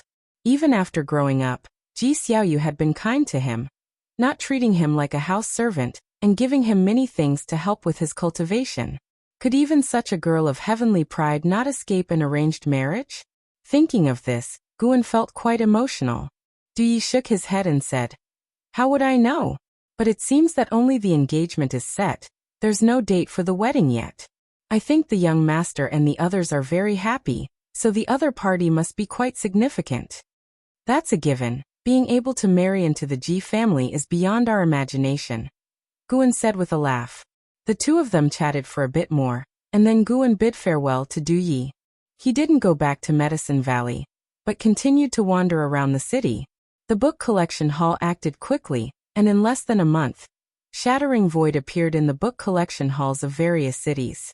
Riding on the reputation accumulated from Investiture of the Gods and Supreme Immortal Venerable, Pandan's new book caused a sensation as soon as it hit the shelves, sweeping through the Supreme Sect. A month later, the name Shattering Void had spread throughout the Taitsong immortal cultivation world, and started reaching the other 8 dynasties. Lu Lingjun also bought the book, and as soon as she finished reading, she went straight to Guan. "It's written quite well. The male protagonist harbors a great demon inside him that leads the way on his journey of immortal cultivation despite his mediocre talent." "But," Lu Lingjun frowned as she spoke. "What but?" asked Guan. "Why is it called Shattering Void?" She stared intently at Guan, as if trying to see through him. Guan responded with a puzzled look. "Didn't you say that ascending is your pursuit in your homeland? Doesn't Shattering Void appeal to you?" Hearing this, Lu Lingjun couldn't help but nod, saying, "Indeed, it's very appealing. Then you should continue writing it well." She mocked herself internally. How could this kid have guessed that she was an ascender? Then they started discussing the book Shattering Void, and Lu Lingjun made many demands. Guan wasn't agreeable at first, but when she brought out a pile of heavenly materials and earthly treasures, he changed his tune, saying he would consider it. Lu Lingjun was amused by his greed. After Lu Lingjun left, he took out Daoist Xuanchuan and started to read. Shattering Void was only written because someone asked for it, but the classics that are truly worth appreciating are in Daoist Xuanchuan. With the release of Pan's book, the servant disciples of Mystic Valley and the Third Medicine Valley also began discussing it, and Pan's name proved to be more influential than Guan had imagined. Half a month later, when Guan returned to the Third Medicine Valley, he sensed LV Baitian's presence. Counting the days, it had been more than 10 years since he last saw him. Guan went to the attic to meet with the long-waiting LV Baitian. He closed the door of the room and then approached LV Baitian, raising his hand in salute. LV Baitian looked the same as he had many years ago. He gestured for Guan to sit down. After Guan took his seat, LV Baitian finally asked, "What made you think of publishing a book recently?" "It was a spur-of-the-moment thing." "Did you read it too?" replied Guan. "I did." It's not as good as investiture. That's true, Guan said sincerely. He believed that himself. LV Batian changed the subject abruptly. Is Suhan your disciple? Upon hearing this, Guan feigned nervousness and asked, he used to be. What about him? LV Batian stared at Guan and said, he has also cultivated the defying fate divine skill. What? Guan was visibly shocked. He hastened to explain, I didn't teach it to him. Over these years, I haven't even seen him. Since LV Batian had passed the defying fate divine skill to Guan, he had barely practiced it because he couldn't abandon his cultivation to start over. LV Batian snorted and said, of course I know you didn't pass it on. As a matter of fact, I didn't create the defying fate divine skill either. I also received it from someone else. I can tell you directly that defying fate divine skill comes from the ephemera sect. Now that Suhan has also learned it, it indicates that the remnants of the ephemera sect have not been completely eradicated. Guan's eyes widened, displaying a look of disbelief. He thought of the 9 Nether 13 evil, and the ghost mother of ephemera. Could it be that they had approached Suhan? Sect leader, you. Guan looked at LV Batian, unsure of what to say, a mix of emotions crossing his face. He really wanted to say, I also have an identity concerning the ephemera sect. I am the sect hierarch of the ephemera sect. LV Batian chuckled. Don't worry. I just have karma with the ephemera sect. I don't actually come from there. In my youth, I made a Taoist friend who was from the ephemera sect. Before she died, she passed the defying fate divine skill on to me. It is because of this skill that I could achieve what I have. Don't talk about this past to anyone. If you do, I surely won't be able to hold on to my position as sect leader. Ever since the Supreme Elders returned, my position has become increasingly unstable. He concluded with a self-deprecating laugh. Guan immediately responded, of course I won't speak of it, as long as you don't harm the interests of the Supreme Sect. LV Batian glared at him, feigning annoyance, but he was inwardly very pleased.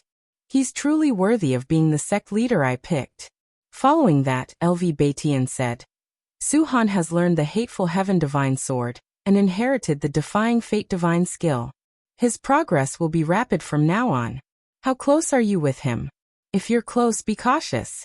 It's clear that Suhan has a mastermind behind him. I'm afraid that person will come after you to make Suhan hate this world even more.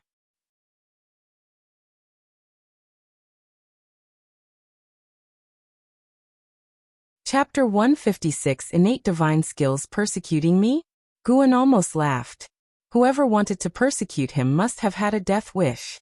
With his ability to foresee potential threats, he could detect anyone who harbored hostility towards his true self at the first moment. At least for now, no one bore him ill will. Guan usually acted kindly towards others, making it hard for anyone to hold a grudge against him. Apart from the Supreme Sect, not many people knew him. Faced with LV Batian's scrutiny, Guan frowned and pondered. I can't say for sure. I treated him quite well, but back when the Sword Sect was hunting him down, I advised him to abandon the hateful heaven divine sword. Maybe he holds some resentment towards me because of that. LV Batian nodded and said, having some resentment is good. At least you won't become his weak point. But you should still pray he doesn't hate you. Otherwise, if he grows stronger, you'll be in trouble. His tone became teasing towards the end. Guan shrugged and said, I believe the Supreme Sect will protect me. If I encounter danger here, then there must be a serious issue with the Supreme Sect. You cheeky brat, you're mocking me, aren't you? Not at all. I trust you, sect leader, so please don't make fun of me. As a minor cultivator, I don't want to get involved in bigger troubles. Nothing to do with the ephemera sect or the hateful heaven divine sword. I'd prefer it that way. Guan said helplessly. Seeing his expression, LV Batian suddenly felt ashamed, thinking he shouldn't have teased him. Guan didn't possess the cultivation level of the Unification Realm's 9th layer.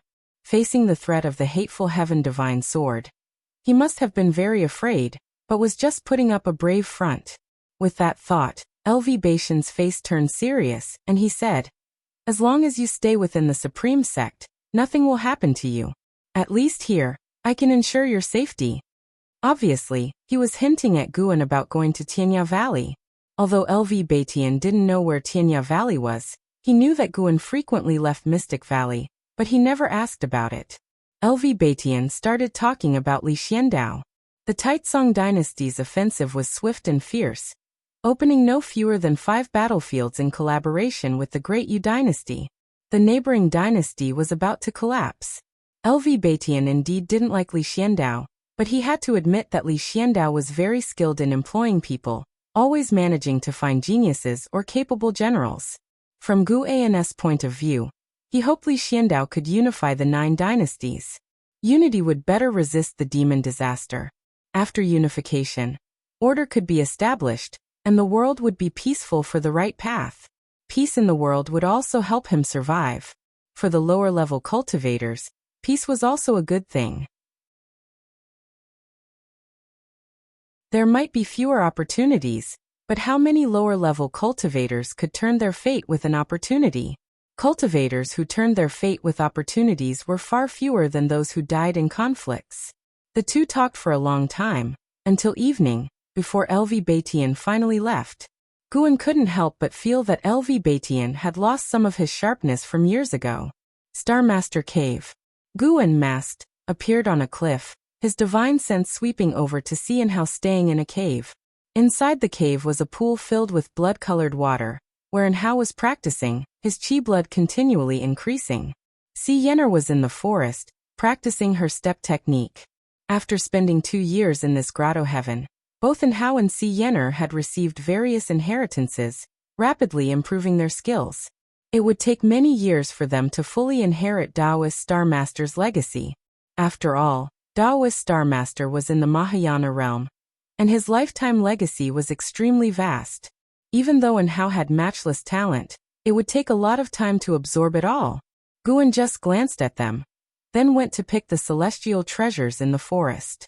His aura was hidden, unnoticed by the spirit beasts within the grotto heaven. These unification realm spirit beasts were very gentle, and had formed good relations with Hao and Si Yenner. But to avoid unnecessary trouble, Guan still acted quietly. After an hour, Guan left satisfied. This trip had gained him 50,000 years of lifespan. Since no one cultivated the treasures in Star Master Cave, Guan also didn't want to do so, fearing that people from the 7-star spirit realm might come after him. He could only patiently wait for the celestial treasures in this grotto heaven to grow naturally.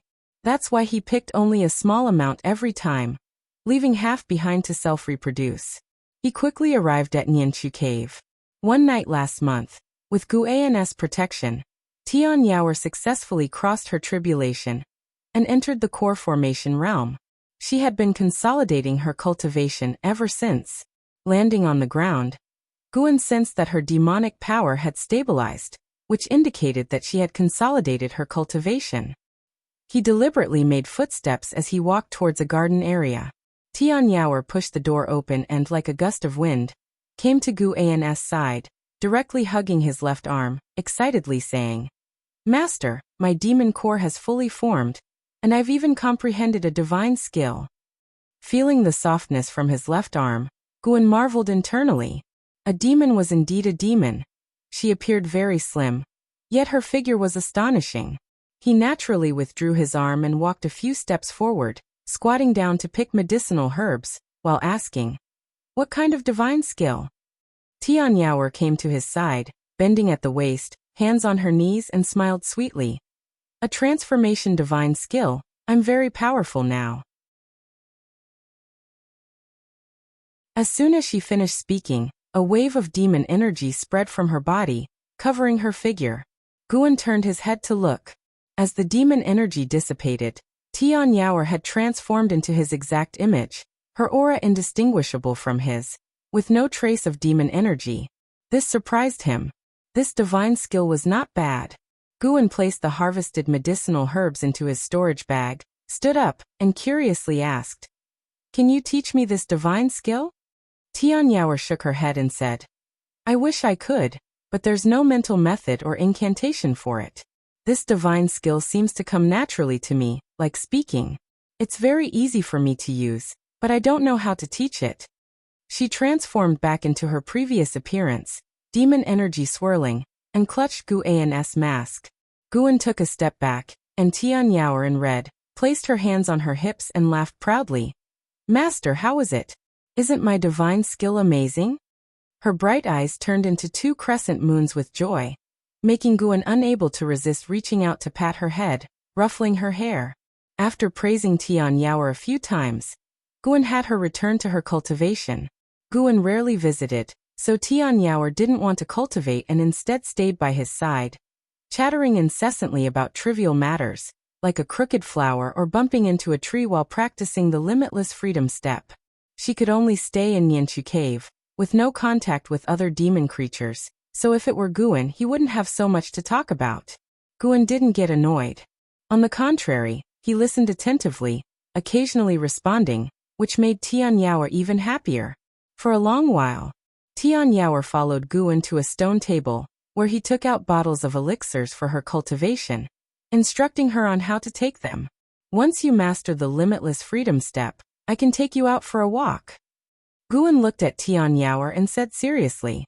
Having stayed in Nianchu Cave for so many years, Tian Yao never requested to go out. Her attitude towards the medicinal herbs was very serious too. At least Guan couldn't find any fault in her. Guan had already accepted Tian Yao, no longer seeing her as a mere demon slave. Tian Yao wasn't too excited.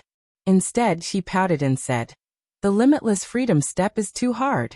Who knows how many years I'll need to master it?" Even the Heaven Phoenix Demon Mother didn't achieve her power in just a few decades. The strong beings in this world have all endured long lonely years before they could act as they pleased. Guan said earnestly. Tian Yao nodded and said, "I understand. I'll definitely work hard in my cultivation." Guan noticed that she no longer kept talking about revenge. He wondered if she kept it in her heart or had given up on the idea. He didn't leave immediately but sat down and started explaining the primordial earth immortal skill to Tian Yao. The core formation was just the beginning. Tian Yao still had a long way to go. If he could nurture a peerless great demon, Guan would certainly feel a sense of accomplishment. Tian Yao's ultimate lifespan was 18,000 years, meaning she would be with Guan for the longest time. Perhaps to avoid loneliness in the future, Guan's teachings to Tian Yao were no less than his instructions to Enhao. Dark clouds covered the sky, the mountainous terrain undulated unevenly, and as far as the eye could see, the hills and valleys were sparse with vegetation. Most of the trees were withered, stripped of their leaves. Desolate, silent. Two figures walked through the mountains, one of them being Guan's disciple Su Han. After decades, Su Han had undergone a complete transformation. He wore black, carried a bone sword, and had a red string tied around his forehead and knotted at the back, casually binding his black hair. His eyebrows exuded malevolence, with a cold, indifferent gaze. Ahead of Su Han walked a frail old man, turning back repeatedly with obsequious smiles. "Sir, up ahead is the habitat of the holy beast Sky Dragon. Although this Sky Dragon is under 100 years old, it has a peculiar temper, so you must be careful," the frail old man warned. Su Han looked forward, where amidst the darkness, a massive mountain faintly appeared, intermittently echoing with shrill cries, making the place daunting and terrifying. He ordered, "You go attract it first, I'll follow soon." The frail old man's face turned pale upon hearing this, quickly waving his hands. "With my cultivation level, I'm afraid." Su Han's eyes turned cold, making the old man shiver, and he hastily agreed, flying ahead and quickly disappearing into the darkness. Not long after, a dragon roar erupted from ahead, shaking the heavens and earth. Su Han then took down the bone sword from his back, with terrifying black energy seeping from his orifices, making him appear as if possessed by a demon. Who dares trespass the forbidden grounds of the ancient sky sect? A furious, elderly shout came, and a gray-robed burly man suddenly flew over the mountain peak, attacking Su Han. Su Han, with his back to him, did not turn around. He continued walking forward with his sword. At that moment, a ghostly figure appeared behind him, swinging its palm to gather terrifying ghost energy into a massive black wing. The gray-robed burly man's face changed drastically. Using his spiritual power to resist, but he was still sent flying by the attack. I advise you to pretend you saw nothing, or it would be a pity if you were to die. An icy female voice came from the mysterious ghostly figure. If Guan were here, he would definitely recognize the voice. Ghost Mother of Ephemera.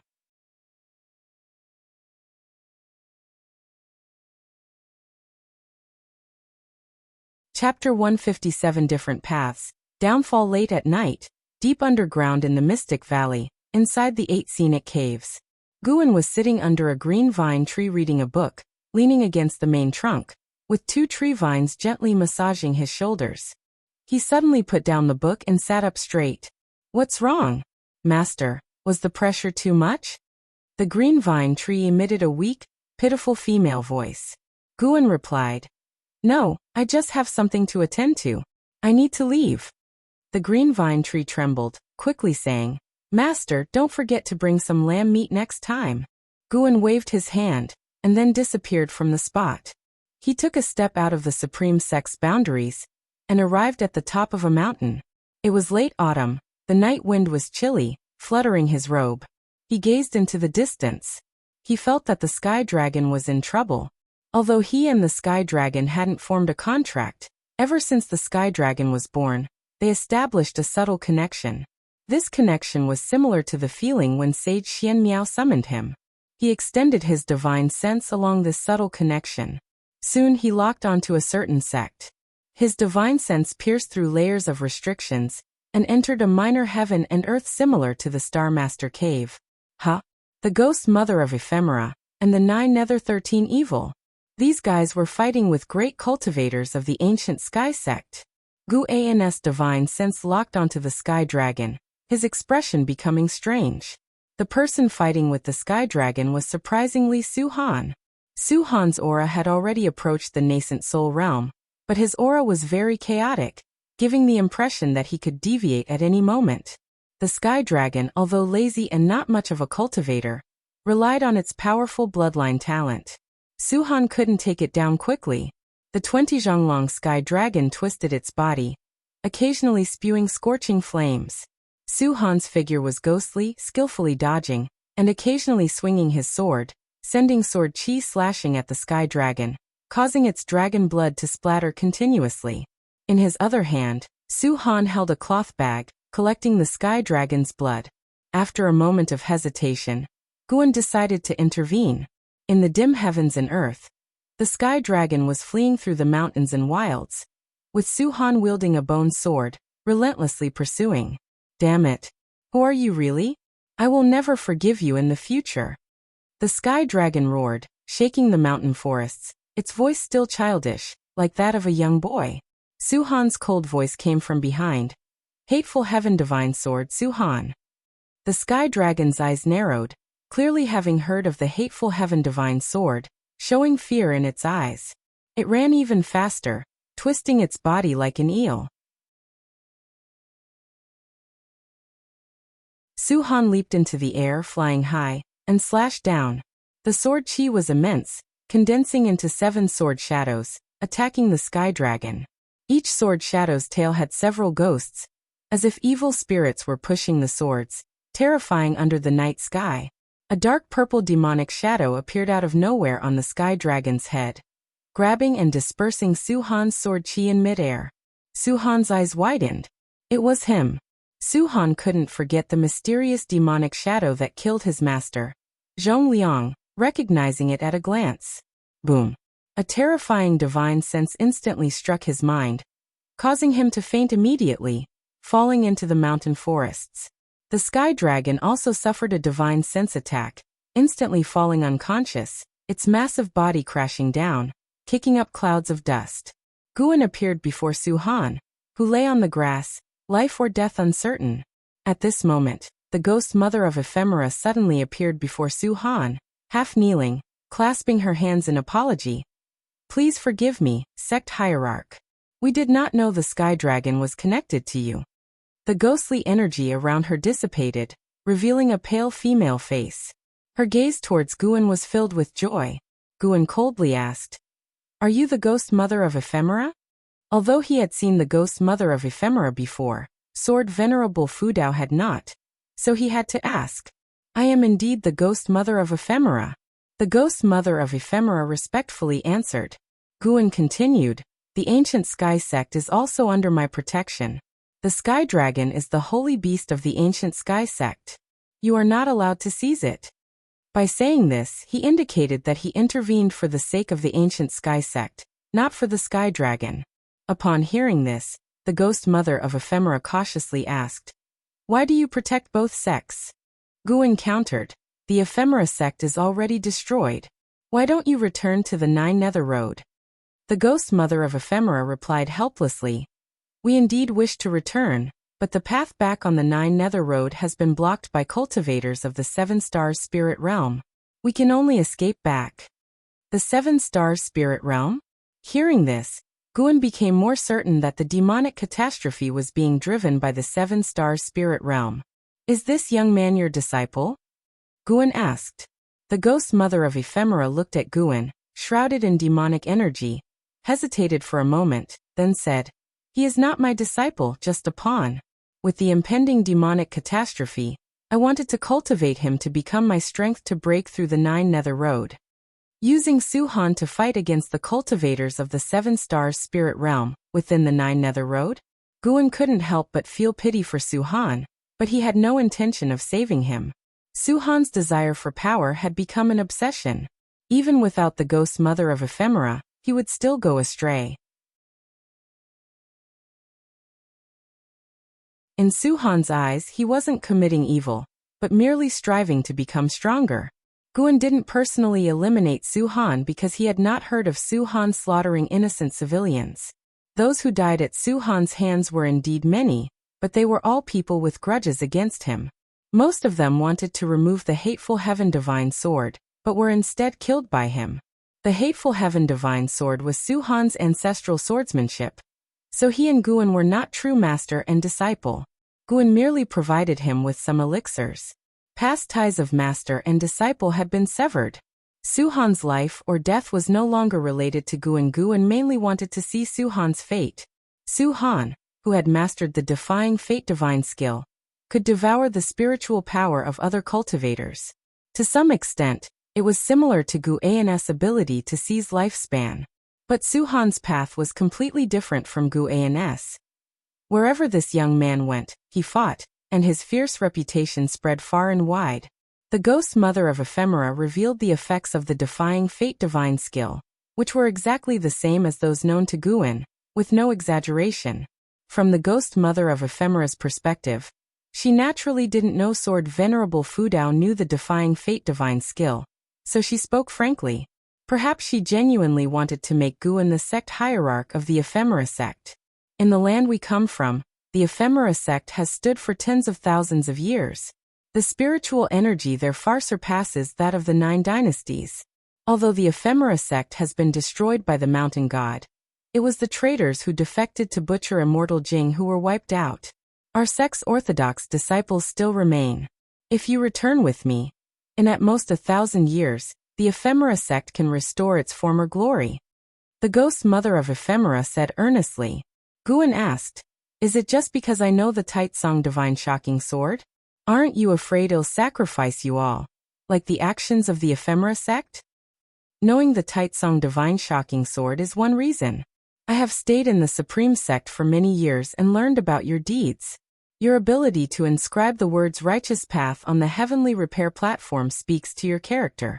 If you are willing to lead the ephemera sect, you can certainly guide it towards the right path. The ephemera tree may be an evil entity, but the ephemera sect was originally founded by subduing this tree to save lives, and thus established its Taoist tradition. As she spoke, she raised her right hand, and a token appeared in her hand. This is the token of the sect hierarch of the ephemera sect. The deceased hierarch had always been searching for this token, not knowing it was in my possession. This token can find all members of the ephemera sect, and locate the hidden inheritance of true disciples. Guin extended his hand, his divine sense entering the token.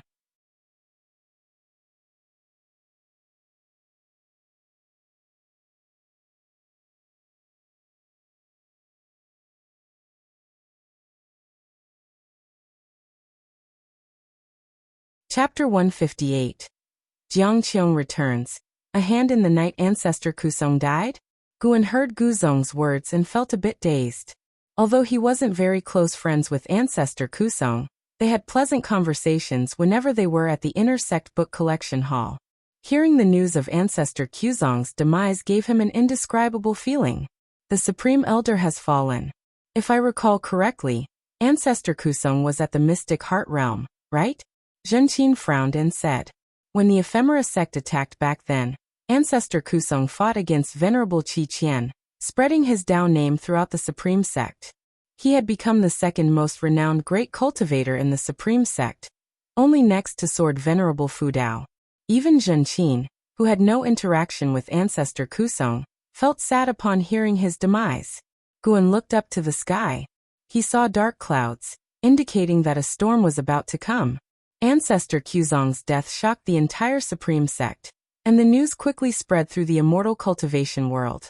3 days later, Guan arrived at Intersect City as scheduled to attend Ancestor Kuzong's memorial service. Tens of thousands of disciples in the city mourned.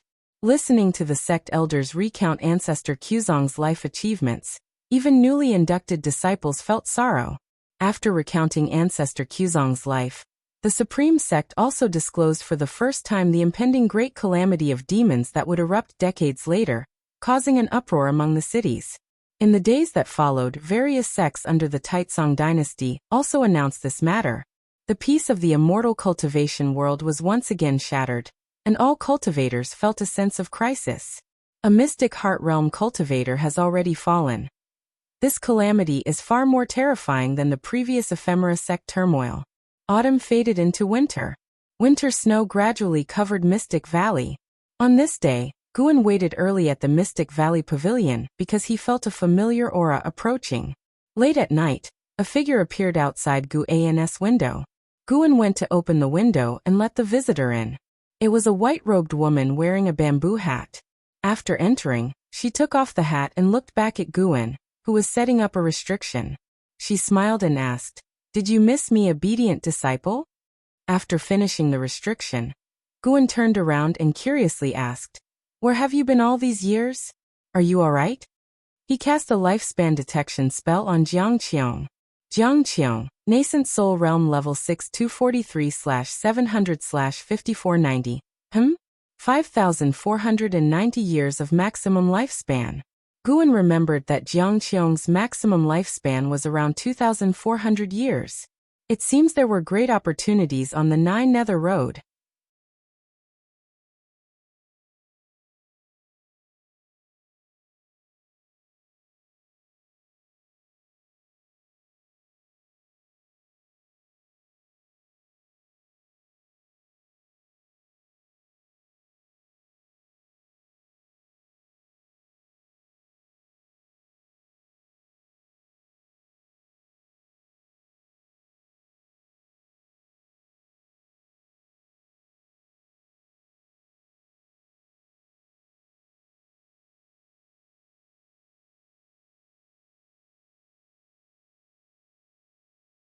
Chapter 160. You are not strong enough. Relocate from Supreme Sect? Guan was stunned. He didn't expect that Duyi had come to him regarding this matter. How could he leave Supreme Sect? His foundation was still here. Moreover, where could the Ji family go if they left Supreme Sect? Guan frowned and asked, "Why do they want to relocate?" Duyi replied, "It seems to be related to the demonic calamity. The family has already found a place to avoid the calamity. No matter what, the family is willing to take both of us. We should be grateful. Get prepared. The exact time of departure hasn't been decided yet, but when it's time to leave, don't delay."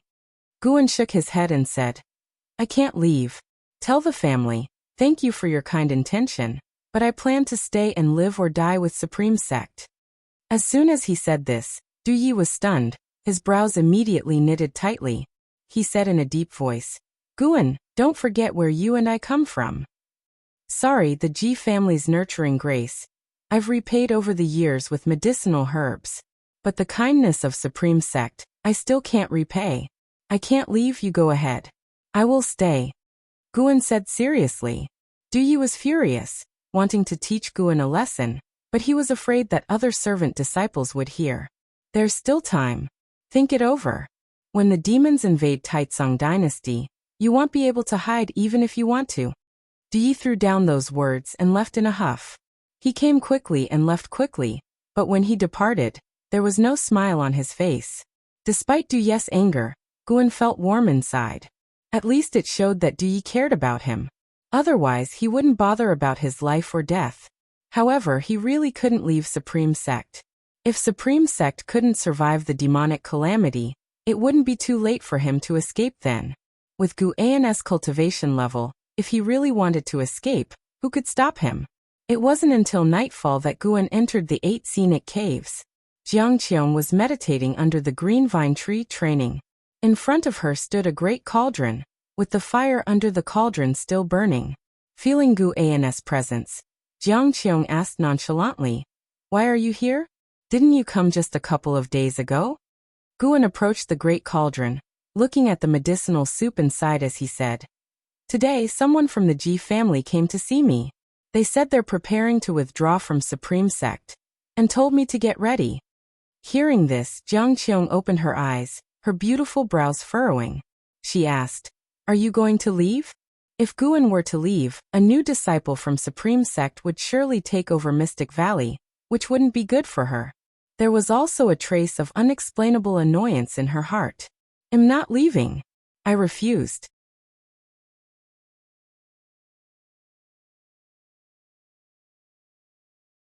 Jiangqiong asked with a smile. Guan raised his eyebrows and shrugged, saying, "Indeed I have regrets. Actually, I admire the 3rd Mississippi. But alas, my talent is mediocre, and I don't qualify to pursue her. Since I cannot have her, I can only console myself by wishing her well." Jiangqiong's smile faded. She snorted coldly and said, "You do see it clearly. Correct, if status and talent don't match, affection will only harm you. Keep it up. Don't let your heart be easily moved again." Guan nodded and said, "I don't need to be moved. There are plenty of female disciples in the valley." "Oh, is that why you don't like to cultivate?" "I mean, if I want to find a Taoist friend, it's not hard, but I don't want to." "That sounds better. Martial Master has lived longer than you. And Taoist friends are unreliable. How many Taoist friends abandon each other in moments of life and death? How many schemed against their partners for personal gain? Martial Master hopes you won't have feelings for anyone lightly. Be more cautious. Martial Master is looking out for you." "Did you ever have a Taoist friend?" "If I did, I would have died long ago." Jiangqiong began to preach earnestly to Guan, in return, asked questions sarcastically. After more than an ancient hour, Guan finally left. Watching Guan's retreating back, Jiangqiong thought to herself, "This lad didn't even call me Martial Master. His mind is a bit wild." The tail end of summer eventually slipped away, and another autumn arrived. Guan came to Tianya Valley and noticed that there was one more person in the valley. Since LV Xian and Iluyan left, the valley only had Luohan and 3 monkey demons for company. Because of this, Guan brought lots of books for Luohan, even a chess set. Actually, even without these, Luohan wouldn't feel bored, since he was a cultivator. But because Guan brought them, it was easier for him to get distracted.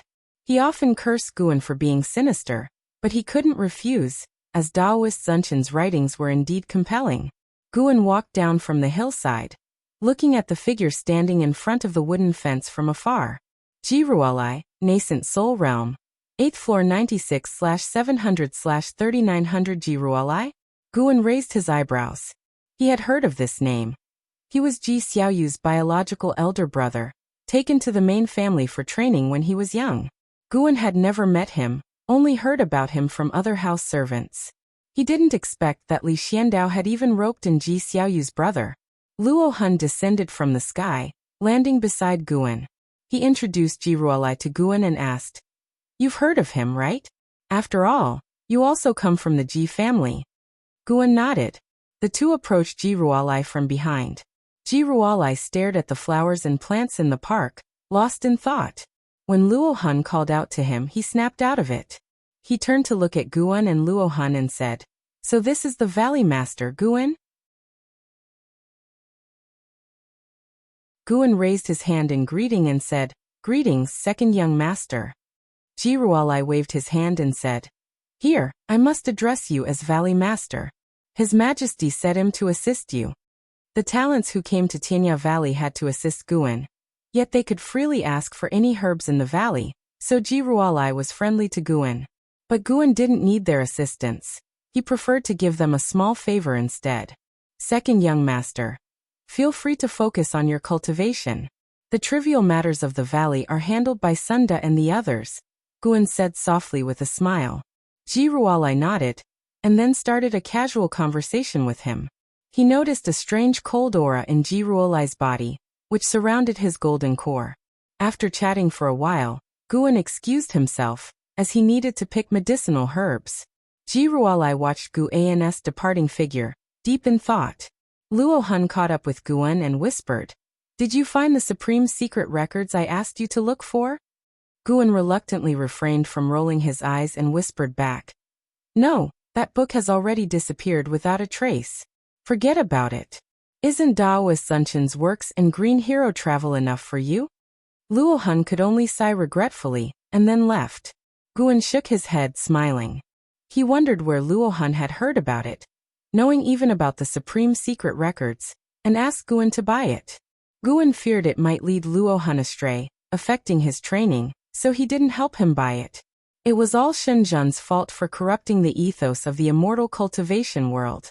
Late at night, in a dilapidated temple, thud, a man in plain clothes fell to the ground, his right foot twitching a few times before he completely stopped breathing. Standing beside him was a man in black, Su-Han. Su-Han had just absorbed the spiritual power of the plainclothed man. He was cultivating energy with both hands, trying to harmonize it. From his tightly knit brows, it was evident that he was in discomfort. There were 4 other corpses beside him, both male and female, all dead. A gust of ghostly air entered through a hole in the roof, forming the figure of the ghost mother of Ephemera. Under the moonlight, the ghost mother of Ephemera's pale face looked eerily terrifying. She stood aside watching Su-Han. For a long time, Su-Han opened his eyes, exhaling a breath of murky air. The ghost mother of Ephemera began, "I've already leaked your whereabouts. In no more than 7 days, many cultivators will come to hunt you down. I will have the 9 Nether 13 evil intercept the great cultivators. Seize this chance, and don't let anyone escape." Su-Han nodded, then asked, "Ghost Mother, why are so many people seeking their own death when I have no grudge against them?" The ghost mother of Ephemera replied calmly, "Some want to kill you to make a name for themselves. Some want to kill you to claim the sword sex bounty."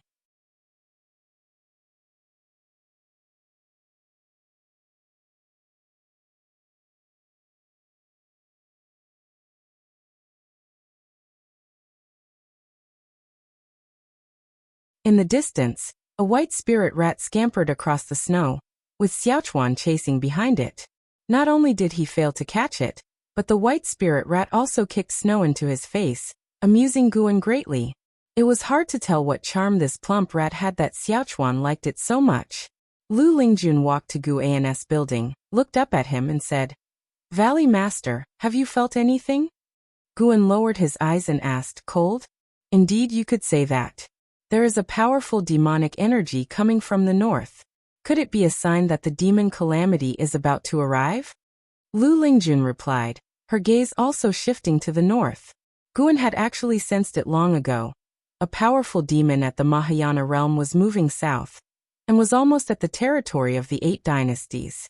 He did not intervene. He wanted to see if there were any hidden experts in the territory of the 8 dynasties.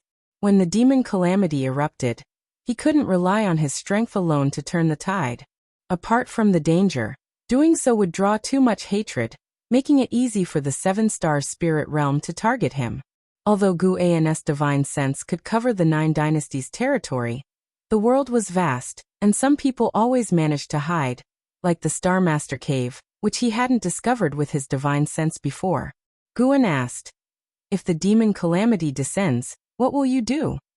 Lu Lingjun replied, "Naturally, I will fight alongside the Supreme Sect, but if we are overpowered and see no hope, I will head south to seek an immortal fate." Having ascended for so many years, she had a deep understanding of this world. Since ancient times, when great cultivators hit bottlenecks, they would venture south. Even though the seas were more perilous than the demon lands, there were still those who pressed on without hesitation. As an ascender, Lu Lingjun naturally would not perish with the supreme sect. Guan nodded slightly, not making any comment. Lu Lingjun looked at Guan and asked, "What about you, Valley Master?" Guan feigned hesitation and said, "I will diligently plant medicinal herbs and contribute my strength. If the supreme sect were to fall, then I would take my own life to avoid being devoured by demons." Hearing this, Lu Lingjun rolled her eyes at Guan, thinking he was hopeless. Guan chuckled and didn't continue the topic to prevent panic among the other servant disciples. However, how would the immortal cultivation world deal with the impending Mahayana realm demon? The snow kept falling incessantly as if it wanted to bury the world. Night fell. Guan arrived at Nianchu Cave in Heavenly Phoenix Mountain. As soon as he entered, he saw Tian Yaoer crouching by the medicine cauldron, warming herself by the fire, hugging her knees, shivering, even burying her head. Guan walked towards Tian Yaoer, deliberately making footstep sounds, causing Tian Yaoer to lift her head.